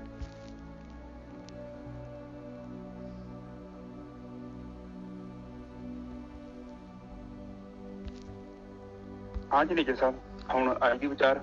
हाँ जी बस आज का समा हो गया जी, ज़्यादा ही हो गया। ਹਾਂ ਠੀਕ ਹੈ ਜੀ। ਬਸ ਠੀਕ ਸਾਧ ਸੰਗਤ ਜੀ ਵਿਚਾਰ ਕਰਿਆ ਕਰੋ। ਜੀਵਨ ਜਿਹੜਾ ਹੁੰਦਾ ਨਾ ਉਹਨੂੰ ਉਹਦੀ ਪੂਰਨਤਾ ਦੇ ਵਿੱਚ ਹੀ ਬਤੀਤ ਕਰਨ ਦਾ ਫਾਇਦਾ ਹੈ।